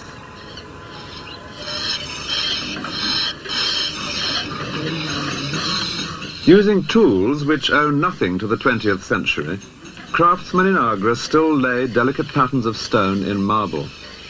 This workshop is one of about 150 in the city.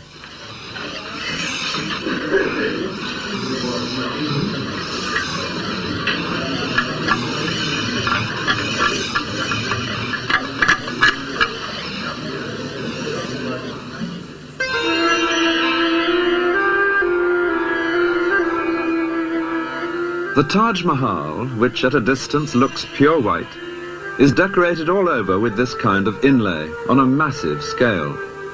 This is the tomb of Nur Jahan's niece. And just a couple of miles upstream from the Taj Mahal is the earlier tomb, the one she built for her father. The most spectacular of Mughal monuments, both for people born into her family and only connected by marriage with the Moguls.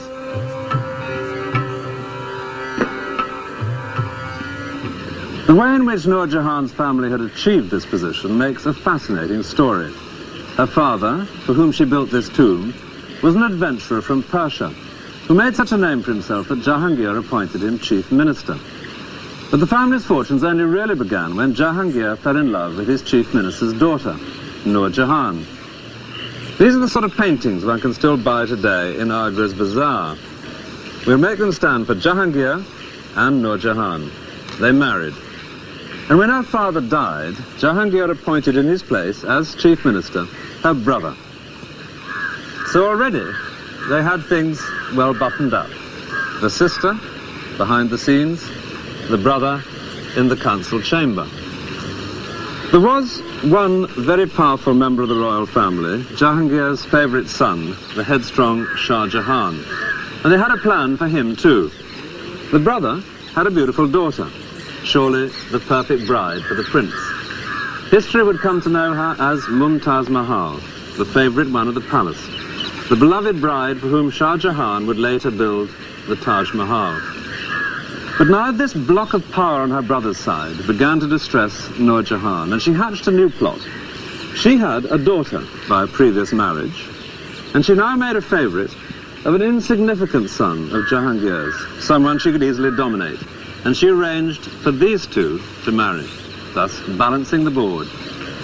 One of these two princes would inherit the throne, so it was now certain that one granddaughter of the Persian adventurer must become empress. But which? Time would tell, and probably soon, because Jahangir was by now increasingly decrepit. The wild card in this pack was Jahangir's favourite son, Shah Jahan. It was he in this scene being weighed against gold. But the favours suddenly ceased when Nur Jahan turned against him, and he in retaliation was soon in open rebellion against his father and his stepmother, keeping always on the move to avoid the armies which Nur Jahan now sent out against him.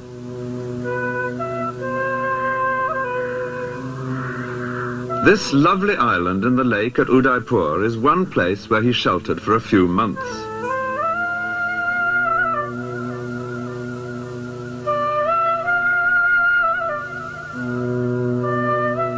Here, to the south of the empire, he was far enough away to be safe. Yet it was also important to be within striking distance when his father died. And to add to Shah Jahan's difficulties, Jahangir was now spending more and more of his time in the extreme north. Kashmir, he had discovered, was good for his asthma, with its lakes and its cool mountain air. In the last years of his life, Jahangir came here every summer.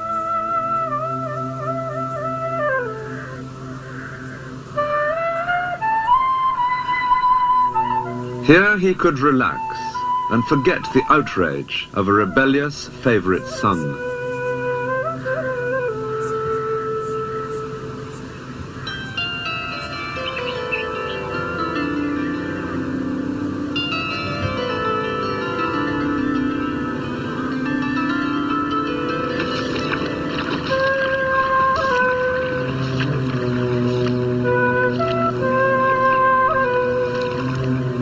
And in Kashmir, in 1627, he died. His life, devoted largely to his own pleasure, had strangely brought his empire peace and prosperity. His death would unleash the violence beneath the surface. Lahore was where they took Jahangir's body for burial. A few miles to the north of the great mosque, there now stand his tomb and those of the brother and sister who had opposing ideas as to who should succeed him. The tomb of Nur Jahan lies today right up beside a railway line.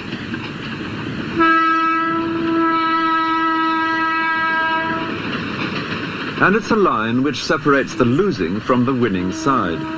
Beyond the tracks is the tomb of her brother, Asaf Khan, and it is he who lies close to the tomb of Jahangir himself, for it was his side of the family which won in the fight for the succession.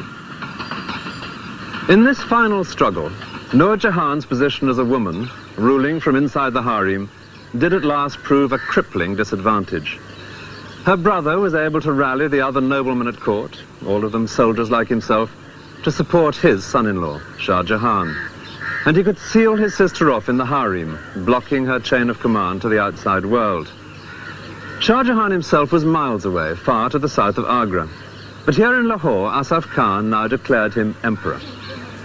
Eventually, a message of warm approval was received from Shah Jahan, and in it he said that it might be a wise precaution if his male relations were to be, in his delicate phrase, sent out of this world. Asaf Khan took the hint and killed not only the rival prince, Noor Jahan's son-in-law, but 2 nephews and 2 cousins of the new emperor. It was the first time there'd been murders within the imperial family. But Shah Jahan's cruel example was to be often quoted and ruthlessly imitated by his descendants. Meanwhile, Noor Jahan herself was left unmolested, no doubt because everyone knew she was at last powerless and harmless. Shah Jahan gave her a handsome pension, and she busied herself with the second great tomb she had created. It's less delicate than the jewel of a tomb she built for her father in Agra, except where it really matters, inside. In the marble coffin chamber at the heart of the tomb, Noor Jahan provided the most exquisite of monuments to her husband, the indulgent emperor who had made possible her extraordinary career. The inlay of semi-precious stones in marble was a style introduced in Jahangir's reign. On his tomb, it achieves perfection. White marble, supremely worked, was to be the hallmark of the reign of his son, Shah Jahan. But while the surface of Mughal court life was approaching its most brilliant era, so were the internal cracks appearing which would bring the edifice tumbling down.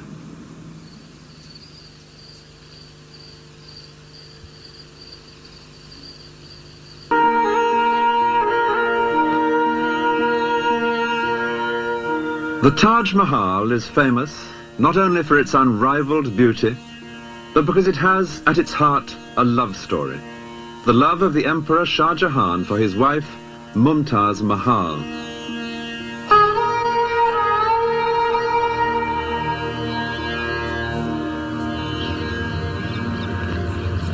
Just 3 years before the tragedy which caused the Taj Mahal to be built, there had been a joyful family reunion here in the Red Fort at Agra between Shah Jahan, Mumtaz Mahal and 2 of their children. The family was exceptionally close.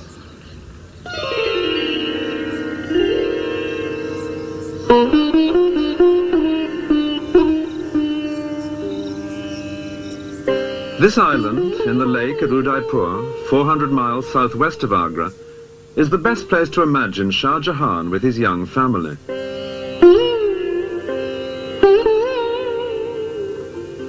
And from their life together here, one can understand something of why he was so attached to his wife that nothing less than the Taj Mahal would do as her monument.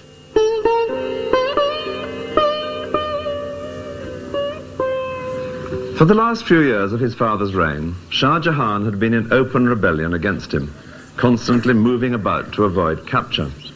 But he didn't send his wife and children to some distant place of safety. Instead, wherever he went, Mumtaz Mahal came with him. And we know that they took all-important decisions together. One dry statistic will suggest how little they were apart. In the 19 years of their marriage, she bore him 14 children. The family stayed here at Udaipur for 4 months in 1623, as guests of the ruler, who was himself no friend to the Mughal court and was happy to entertain such a powerful rebel. This little palace, then newly built, is believed to be where Shah Jahan and Mumtaz Mahal lived. At the time, their eldest son, Dara Shikoh, was 7, and the prince seen here in green, Aurangzeb, was 5. Those children who played together in this courtyard would later become enemies to the death. Here the swords were make-believe, but already life held genuine dangers. Soon the two boys were to set off together on a terrifying real-life adventure. Shah Jahan, weary of constant pursuit, made a deal. As a token of his own good behavior, he would send his two young sons to live at court as hostages. So for 2 years they were separated from their parents, who prudently remained well out of reach, far from the center of things. Then Jahangir died. Shah Jahan moved swiftly north to seize the throne, and he and Mumtaz Mahal were securely established in the Red Fort at Agra when the two boys arrived for that family reunion. All seemed to have come out perfectly after their times together of hardship and danger. But the new emperor had only 3 years in which to enjoy his good fortune. His wife died, giving birth to their 14th child. Shah Jahan was desolate. He gave up his gorgeous clothes and jewels and consoled himself only in the great task of keeping at least her name alive for countless generations to come.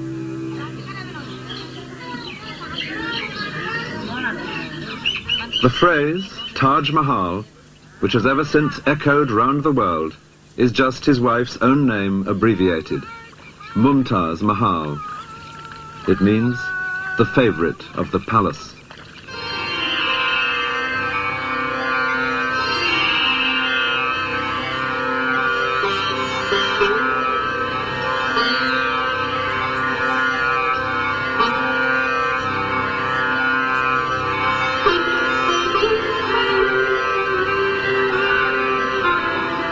The Taj has always been a holy place, a Muslim shrine for pilgrimage and prayer.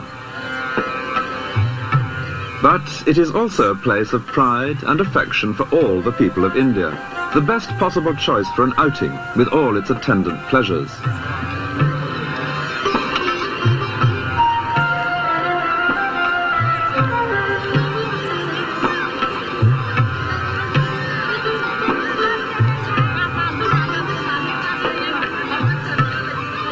People ask, who was the architect? Apparently no one. It seems that Shah Jahan and his masons together devised this final perfect flowering of the architectural traditions of Persia and of Muslim India.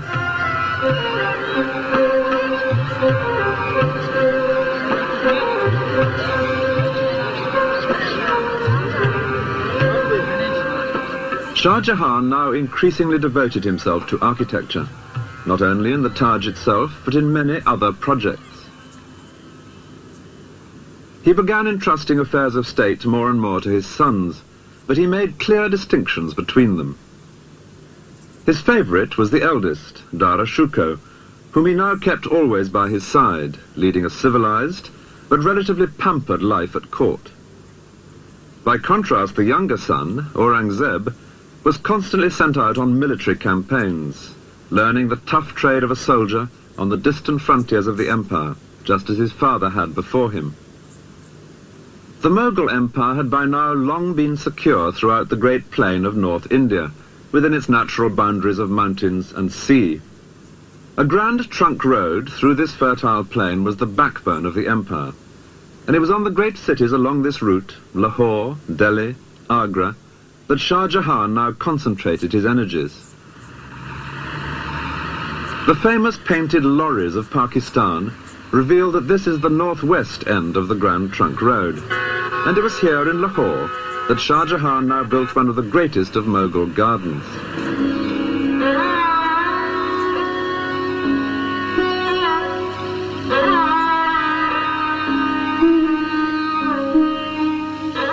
The Shalimar Bagh suggests perfectly one very Mughal concept of earthly pleasure, the soothing delights of water.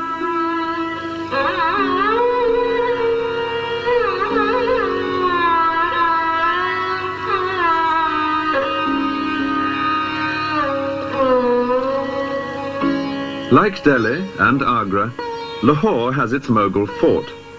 Though much altered in later centuries, some parts do still recall the shimmering white elegance of Shah Jahan's architecture.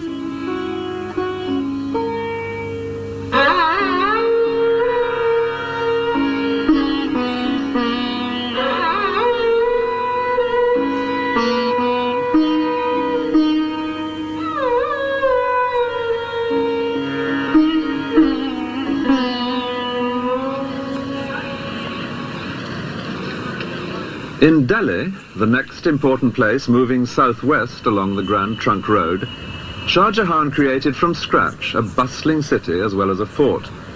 He had decided to move his capital here from Agra. What is now known as Old Delhi was in his time a completely new town. The main street, Chandni Chowk, leads straight towards the Lahore gate of the fort, known like its older counterpart in Agra as the Red Fort. Shah Jahan's own apartments, all built at the same time, perch on the walls on the other, quieter side. And naturally, there had to be a mosque. 3.5 centuries ago, the muezzin first called the faithful to prayer in Shah Jahan's new Jama Masjid, or Friday Mosque. Just as today, except that loudspeakers now give his chant an eerily electronic quality.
All round the mosque, as round any cathedral in Europe in the old days, the traders are busy.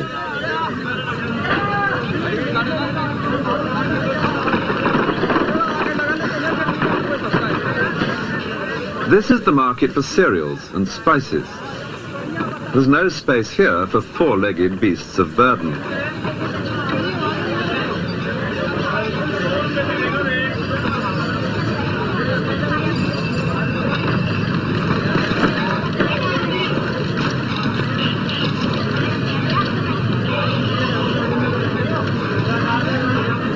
It's accepted today, as it always has been, that there is only one way to shift the commodity to the customer.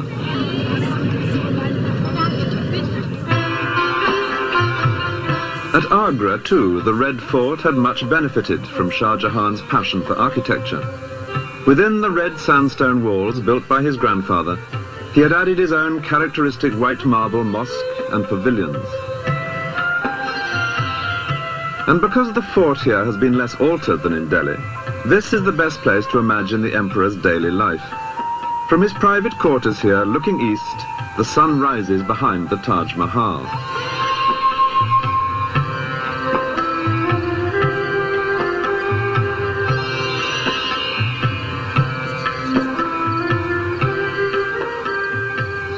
Every day, as the sun rose, Shah Jahan would appear from his marble apartments on the east wall of the fort to let the people below know that he was alive and well, and like the sun, busy on their behalf. It was his grandfather Akbar who had first timed this daily appearance to coincide with the rise of the sun. But both he and Jahangir then went back to bed for a couple more hours of sleep. Shah Jahan was made of sterner stuff. Reached by a steep and narrow staircase, behind his apartments, there is a mosque, probably the smallest in the world.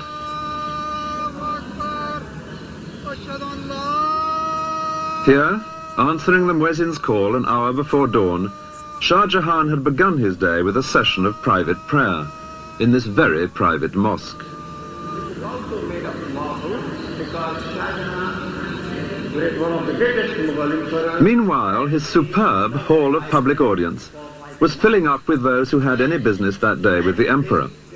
Here, a little before 8, to the sound of hidden drums and trumpets, he would appear in his throne alcove, seated on his famous peacock throne. And the Emperor Shah Jahan used to ride a peacock throne, which was made of diamonds and jewels. It was later on was taken by Nadir Shah to Iran. This is one of the most spacious buildings. Here nobles and ministers, they stood for the judgment of the king, and they were provided golden and silver sticks, like your shooting sticks, to hang on if they fell tired. The servants whisking flies from the imperial presents stood on the heads of 2 golden elephants. And the business conducted here was as formal as this picture suggests.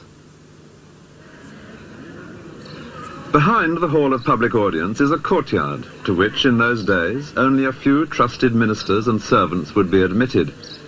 Here Shah Jahan would retire after his public appearance to carry on with the real business of state, in the equivalent of a cabinet meeting. This took place in his hall of private audience, a cool marble pavilion with views over the river. When the business of state was completed, it was already past noon, time for the emperor to slip into the harem for a meal. Here he presided over another court. It consisted only of women and eunuchs, but it was organized much like the one outside. Out of sight, behind what a writer of the time called the screens of purity, there lived a thriving community, abounding in gossip and rumor, and alive with intense ambitions and jealousies, as everyone competed for the favor of a single and almost unlimited source of wealth, the emperor himself. The emperor lived in his harem in a state of pampered isolation. At meals, for example, he alone would eat, sitting cross-legged on rich carpets. All around, set on white calico cloths, would be dozens of gold and silver vessels, each filled with a separate delicacy. To either side of him, a beautiful girl would be kneeling. The emperor would point to a particular dish, a eunuch would hand it to the girl, and the girl would serve him. After lunch, a siesta, with or without a girl, followed by an afternoon visit to a mosque for more prayers. And then, any further discussion with his ministers that might be needed, before returning finally to the harem for supper, this time with musical entertainment provided by the women. By 10 o'clock, Shah Jahan was in bed. A woman, chosen for her soothing voice, would read to him. His favorite book was the diary of his ancestor, Babur, telling how he had captured India. In 4 generations, from nothing to all this, it was most satisfactory. Shah Jahan had seized the throne by force, but he was determined to hand it on peacefully to his favorite, Dara Shuko, the elder of the 2 boys who had been held as hostages before his own accession.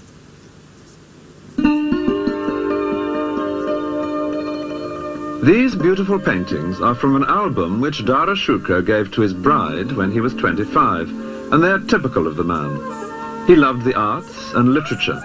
Indeed, he had become by now one of the most civilized members of his dynasty.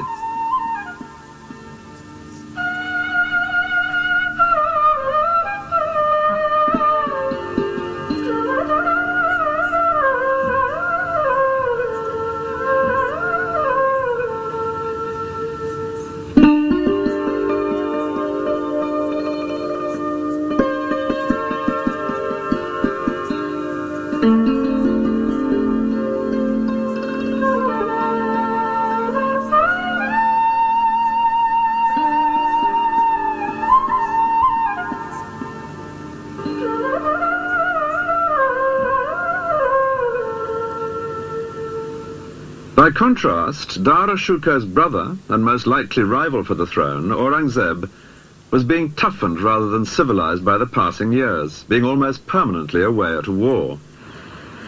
Orcha was where Aurangzeb's military skills were first revealed. The Raja here was unruly, so Shah Jahan sent Aurangzeb, still only 16, to reassert imperial authority. He did so, and entertained his father in the Raja's own palace. Father and son now perpetrated an outrage which was a major change of policy. They demolished the local Hindu temples. The young Aurangzeb was beginning in the way he meant to continue. Soon he was adding spectacular further conquests. even the great southern city of Hyderabad would eventually fall to him. It was famous then, as it is now, for its jewels.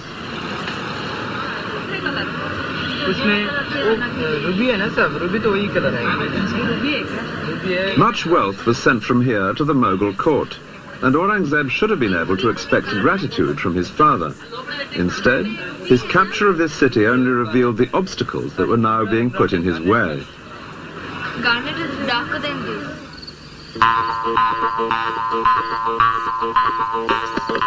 5 miles from the city is the fort of Golconda, the stronghold of the royal family of Hyderabad. It was here, to escape from Aurangzeb, that they now retreated. For if he had been able to capture them, then their kingdom, and not just their jewels, would have fallen to the Mughal Empire. The size of this place is astonishing. This courtyard is already halfway up inside the fort, but there's still all that rocky way to go before you reach the small palace at the top, where the royal family had taken refuge. Even from here it looks almost impossible to winkle them out. And yet it seems that Aurangzeb had a good chance of doing so. And it was that news, when it reached the ears of Dara Shikoh in the court at Delhi, which caused the trouble. He wasn't going to have his ambitious younger brother scoring a success on this scale.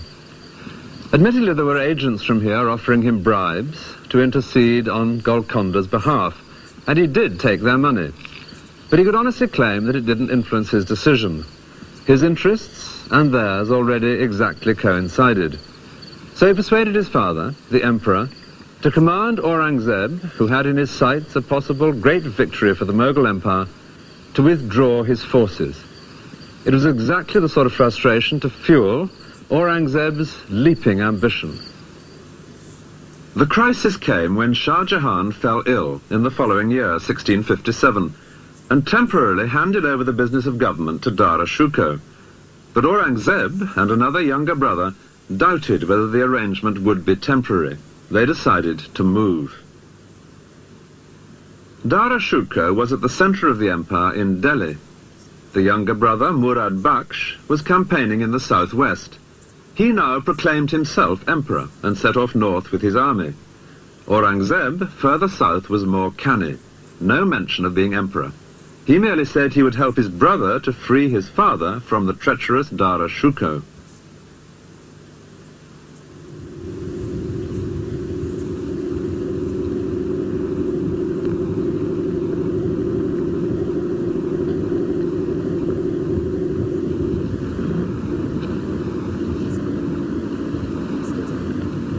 It was on a hot summer's day under a blazing sun that the two armies met on an open, dusty plain south of Agra. On one side, the somewhat scruffy joint forces of the two younger brothers, unglamorous to look at, but their men hardened in distant campaigns. On the other, the imperial army, headed by Dara Shikoh. An eyewitness has left an account of his magnificent force as it moved out from Agra. Ranks of elephants in immaculate shining armor, squadrons of cavalry with gleaming lances. But the same account goes on to say that most of those soldiers were not very fierce, being barbers, blacksmiths, butchers, carpenters, tailors and such like. A peacetime army under a peacetime general. The midday sun was so hot that men's skin was blistered by their armor. In spite of the barbers and the tailors, it was quite a close-fought battle, but in the end it was Dara Shikoh who turned and fled back to Agra. He stopped just long enough to collect his family and a few favorite slave girls and set off with them on fresh elephants to Delhi. And with that ignominious flight by the intended heir to the throne, the tide turned towards his younger brother, Aurangzeb. It was 2 days later that Aurangzeb and his victorious army arrived outside the Red Fort in Agra, where his father, Shah Jahan, waited, his plans for the inheritance in ruins. Any negotiations here in the fort would be without Prince Murad, who had been badly wounded in the battle. Shah Jahan opened the matter by sending a sword of honor to Aurangzeb with an invitation to visit him. Aurangzeb replied that he would only do so if his father handed over the fort to Aurangzeb's men. Shah Jahan declined, whereupon Aurangzeb laid siege to his father. Cannon fire didn't achieve much against these great walls. Sealing off the water supply proved more effective. After 3 days, Shah Jahan surrendered. Aurangzeb never came in to see his father, and Shah Jahan would never again leave this fort. This beautiful tower became his prison, and his life here was made steadily more bleak. Even his jewels were removed by the servants of his grasping son.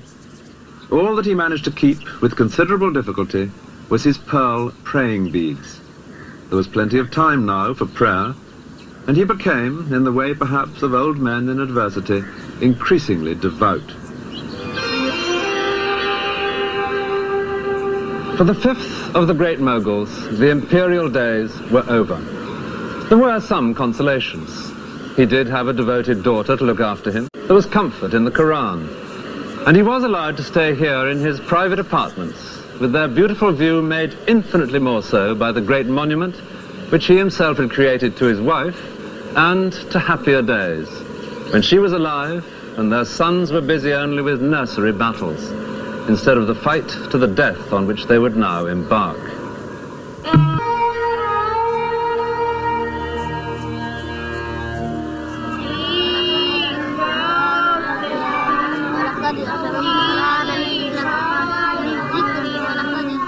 Learning the words of the Holy Book by heart. In many societies, the basis of religious education. These are children in a mosque in India.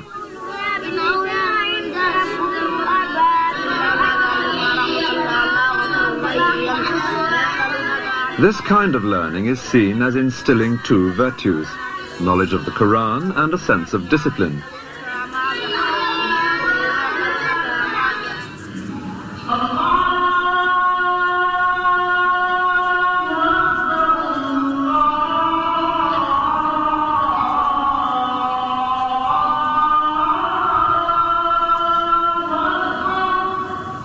Adults now in the mosque at Lahore.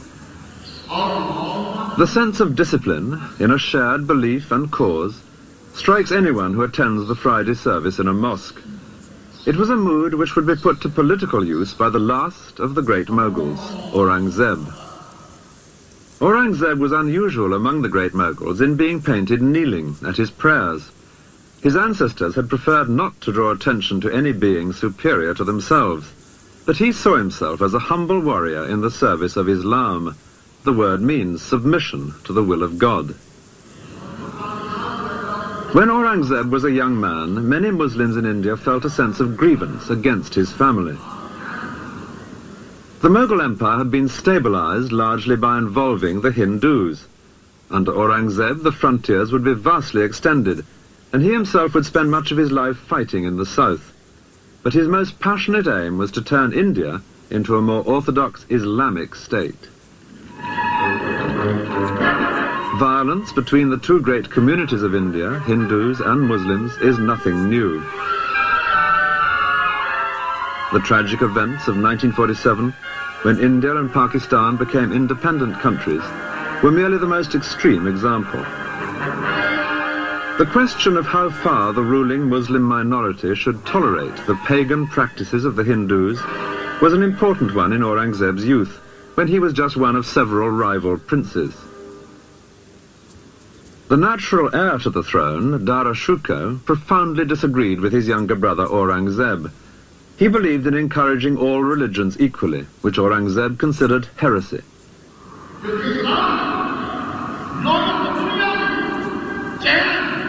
The Quran gives clear guidance. Muslims must allow Jews and Christians to worship freely, but should place restrictions on other religions. It had been Mughal policy to lift these restrictions from the Hindus, but this offended the more orthodox in the Muslim community.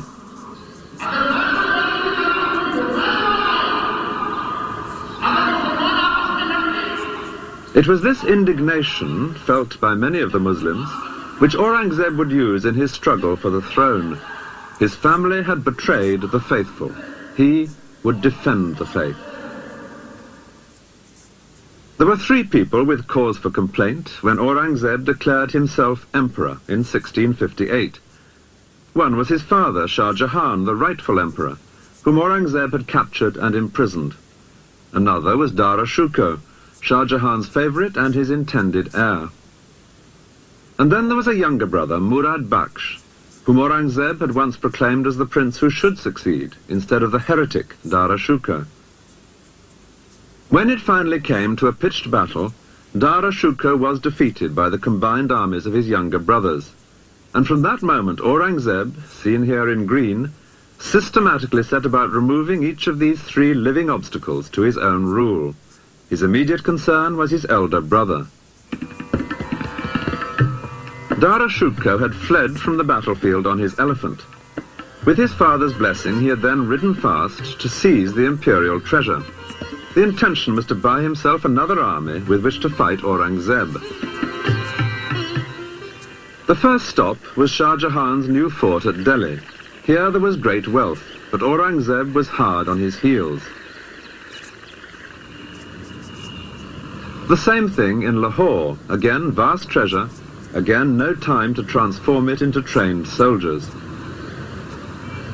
After 6 months in remote places, Dara Shukar did at last return with an army, and the two rivals confronted each other in the hills surrounding the town of Ajmer, some 300 miles south of Lahore. These marble pavilions by the lake at Ajmer were built for Shah Jahan, two of whose sons were now fighting their final battle a few miles away. And on the day of that battle, there could be seen here a strange assembly of elephants, women and children, eunuchs, all nervously waiting. They were Dara Shukar's harem with the remains of his treasure. They were ready to set off at a moment's notice because he'd told them that if he lost the battle, he would join them here so that they could flee together into the desert to escape his murderous brother. Well, he did lose the battle, and in the chaos he managed to miss even this vital rendezvous. The women and the eunuchs waited here as long as they could, and then fled without him. Miraculously, they managed to join up with him a few weeks later, but ahead lay an ultimate betrayal. Shah Jahan had sentenced a local ruler to be trampled to death by elephants, and Dara Shukar had saved the man's life, pleading the special influence of a favourite son to ask for pardon. Now surely was the time to call in old debts. Dara and his family arrived in the man's territory. For a few days, they were royally entertained. And then, most treacherously, Dara Shukar and his 15-year-old son were seized. The ruler had decided where his best advantage lay. An elephant set off north with a closed howdah, bearing Dara Shukar and his young son as prisoners. Their destination, Delhi and Aurangzeb. Today's old town in Delhi was then new. It had been recently built, close to the Red Fort by Shah Jahan. It was here that Aurangzeb now organized a charade to humiliate his elder brother. It very nearly misfired. At this sort of height above the street, Dara Shukar and his young son were paraded through Old Delhi. They were dressed in rags, smeared with dirt, and seated on a skinny female elephant.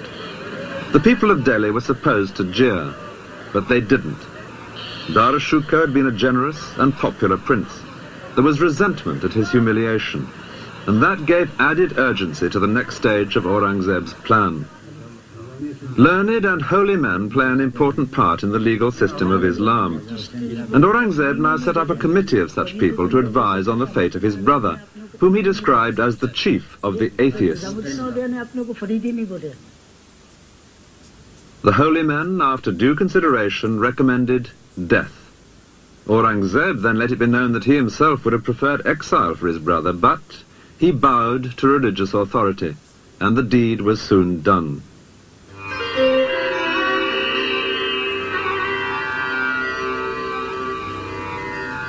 Next in line was the younger brother, Murad Bakhsh, who had once been Aurangzeb's ally, but now found himself his prisoner. Aurangzeb kept him in the impregnable fortress of Gwalior. He had captured him by a ruse which violated not only brotherly ties, but even the laws of hospitality. Aurangzeb had invited Murad to dine in his tent at a time when they were still allies. Aurangzeb himself was much too pious a Muslim to touch alcohol, But there was plenty of wine for Murad, and afterwards Aurangzeb suggested a soothing massage from a beautiful slave girl.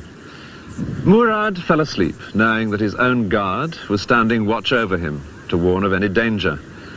But the guard was cleverly distracted for a moment and was silently strangled. Murad awoke to find himself a prisoner. That same night, 4 elephants set off from Aurangzeb's camp in 4 different directions. Each carried a closed howdah, making it hard for any rescue party to decide which to pursue. The one with Murad Baksh inside delivered him to a succession of prisons, and eventually to the dark security of Gwalior.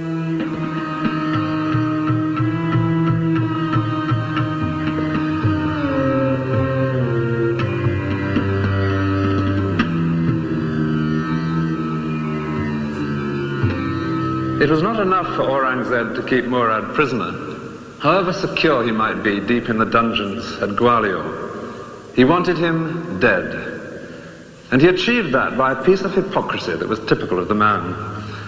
Murad had once had a man murdered, and that gave Aurangzeb his chance. Under Muslim law, only the relatives of the murdered man can demand justice. Aurangzeb now sought out those relatives. The eldest son refused to take action, but the second son was persuaded to bring a case, and the judge found Murad guilty. The second son could still have accepted money for his father's life, but with due prompting, he refused any payment, which left only death as the penalty. Aurangzeb, apparently with the deepest regret, said that the law was the law, and the guilty man must die even if he did happen to be the emperor's brother. But to emphasize his own personal distaste for vindictiveness, he rewarded not the second son, but the eldest one, for refusing to indulge in vendetta.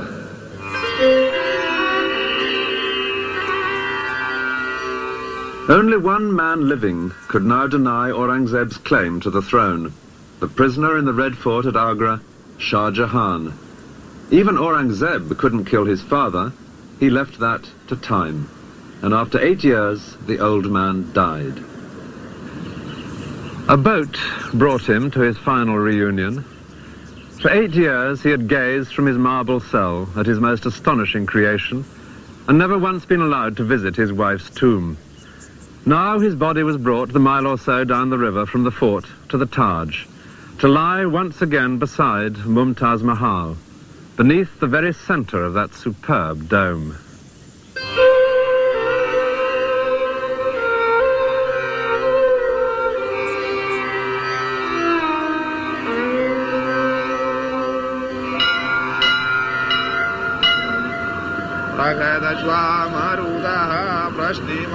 For the Hindu majority, Aurangzeb's firm hold on the throne was unwelcome news. The Quran says that unbelievers must pay a special tax. Aurangzeb's great-grandfather, Akbar, had freed them from this, in the tolerant mood of which Aurangzeb so strongly disapproved. Aurangzeb, having less interest in communal harmony, now reintroduced the much-hated tax.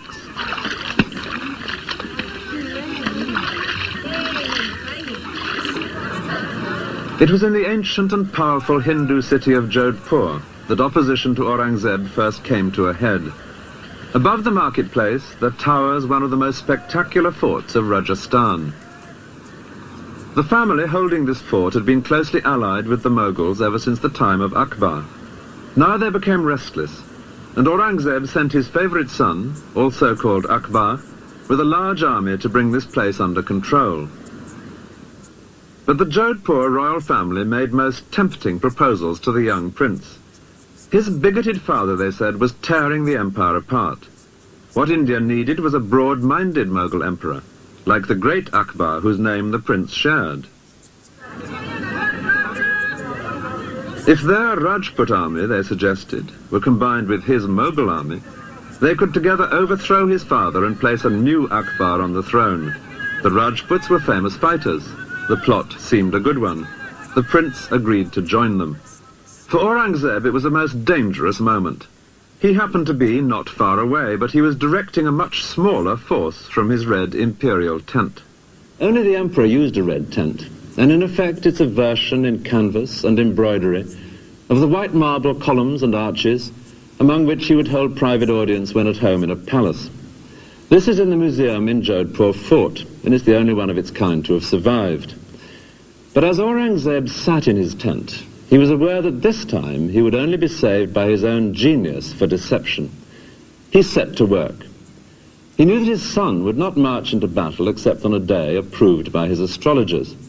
Well, naturally, Aurangzeb had spies in his son's camp, and they now bribed the astrologers to look into their charts and to find there that, to be absolutely certain of good luck, a little delay was advisable. That delay gave Aurangzeb time to bring up more troops. Even so, he couldn't match the combined force of his son's army and the Rajputs, but he had another age-old trick up his sleeve. As the opposing armies moved closer, with battle almost certain on the next day, Aurangzeb wrote a letter to his son, congratulating him on the brilliant way in which he had brought such a large Rajput army into the trap which they had together prepared for them. The letter was smuggled into his son's camp, and it was arranged for it to fall into Rajput hands. Overnight, the Rajput army vanished, and when that was discovered, young Akbar fled as well. His father was not the man to be so easily toppled. The area into which Akbar headed was the wild mountainous region south of the Mughal Empire, known as the Deccan. This was the part of India which successive Mughal emperors had found most difficult to subdue. The reason was simple, but not simple enough to deter Aurangzeb. This was perfect terrain for any guerrilla force, striking unexpectedly at a conventional army and then vanishing. And during Aurangzeb's reign, a ruler had emerged here who was a classic leader of guerrillas. His statue can be found today in many Indian towns, because he became, in our own century, a symbol of how Hindus could drive out oppressors, by implication the British. His name was Shivaji, and his successes, according to one Indian historian, proved that the Hindu race can build a nation. The countryside inland from Bombay is dotted with forts, which Shivaji captured and held, such as this one at Panhala. This dramatic figure in Panhala suggests very well what Shivaji came to stand for. It's a modern statue of one of the generals who fought with him against Aurangzeb, but its spirit of bravado, like something from a child's book of legends, is exactly in keeping with Shivaji's own image. He came to seem almost like Robin Hood, mercilessly teasing and baiting the much more powerful Moguls in exploits which were often positively cheeky. Once he and his men cut a hole in the outer fence of a Mogul camp and made their way right to its center, in among the general's harem, killing many of his attendants before slipping away again. On another occasion, he himself escaped from Mughal captivity by being carried out hidden in a large basket of cakes and sweets. This romantic character had died the year before Aurangzeb's son rebelled, and the young prince came down to these regions to join forces with Shivaji's son. Aurangzeb decided to pursue him south, to punish this impertinent alliance. It was to be a turning point, not only in the reign, but even in the history of the entire Mughal Empire itself. Aurangzeb was already 62. He would grow old campaigning in the south, trying to subdue this turbulent region long after his son Akbar had thought better of it and slipped away to Persia. The heartland of the Mughal Empire had long been this area. Aurangzeb would add vast territories to the south, and in the last 27 years of his life he never once set foot outside this area, representing a drastic change of policy. With this move south, the center of gravity of the Mughal Empire shifted. The places connected with Aurangzeb are all down here. Aurangabad, the city named after himself, which he virtually made his capital. The numerous Hindu forts which he constantly tried to wrest from the followers of Shivaji, such as Panhala, and the capital cities of the two great southern Muslim kingdoms which he was determined to conquer, Hyderabad and Bijapur. Both had held out against his ancestors. Both, to his great pride, would fall to him. Bijapur after a long siege in 1686. And at Hyderabad, the next year, he captured the greatest fort of all. But his men finally got inside these defences not by force of arms, but by bribery. Money would increasingly become the only way his sieges were brought to a successful end. Through this countryside, Aurangzeb would move back and forth with 500,000 people, his army and camp followers. But however far they marched, and however many forts they took possession of, the situation somehow never seemed to get any better. This hilltop fort of Panhala is typical of the frustrations of Aurangzeb's last years. Soldiering on well into his 80s, he was like an old bear plagued by bees. He would take a fort and fill it with his soldiers, and then as soon as he'd moved on, the enemy would take it back again. He'd first captured this one in 1691, and now, 10 years later, here he was, back again trying to capture it once more. And it's at that moment that we have an unexpectedly vivid picture of the stubborn old man. Most improbably, at this place, miles from anywhere, a British ambassador arrived from the court of William III, hoping to open up trade. He found chaos, a vast, insanitary camp, deep in mud, with despair and corruption and drunkenness among the troops. The shining exception was Aurangzeb himself, now aged 82. The ambassador describes him passing through the camp to visit the siege works. He was all white, robe, turban, beard. He was carried through the crowd on an open litter, but he never once looked up from the book he was reading, undoubtedly the Quran. As another European visitor wrote, he had by now a craze for being held a saint. He was 89 when he finally died, and he died as he had hoped, on a Friday, the Muslim holy day, just after saying his prayers. This building, a few miles from Agra, is an example of how affairs at the centre of empire had gone from bad to worse during Aurangzeb's long absence.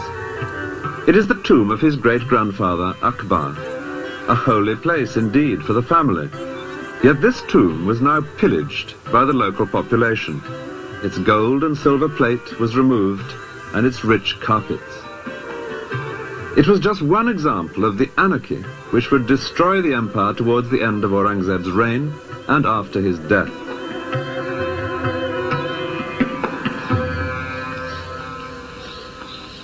Aurangzeb's own grave could hardly provide a greater contrast.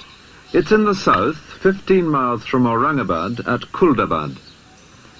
No great gateways and gardens and terraces here, just small whitewashed courtyards leading to a flight of 3 steps.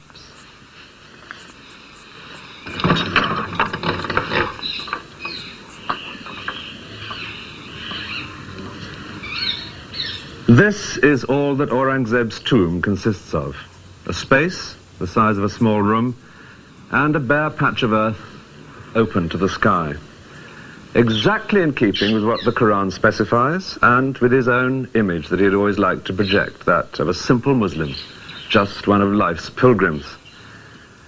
But in another way, this cramped space symbolizes the poverty of mind he had brought to the more generous tradition of his ancestors. With their flamboyant ability to enlist everyone's talents, Hindus and Muslims alike, in their cause, an idea which had once amply justified that resounding phrase, the Great Moguls. This grave fulfills a very precise religious requirement, but it was very different from what India had come to expect of her emperors. The 6th Great Mogul was dead, and the empire dead with him.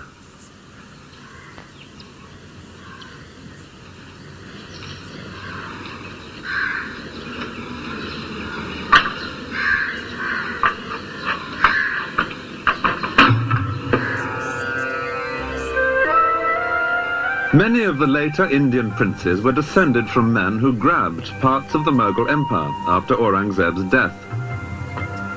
It was in the resulting chaos that the British stepped in, just as the Mughals had 3 centuries earlier. Aurangzeb's descendants were still officially emperors, though increasingly powerless, until at last the imperial title was transferred to Queen Victoria. The British Raj certainly had its own moments of splendour, in a tradition of pomp and ceremony which continued right up to the end of empire in 1947.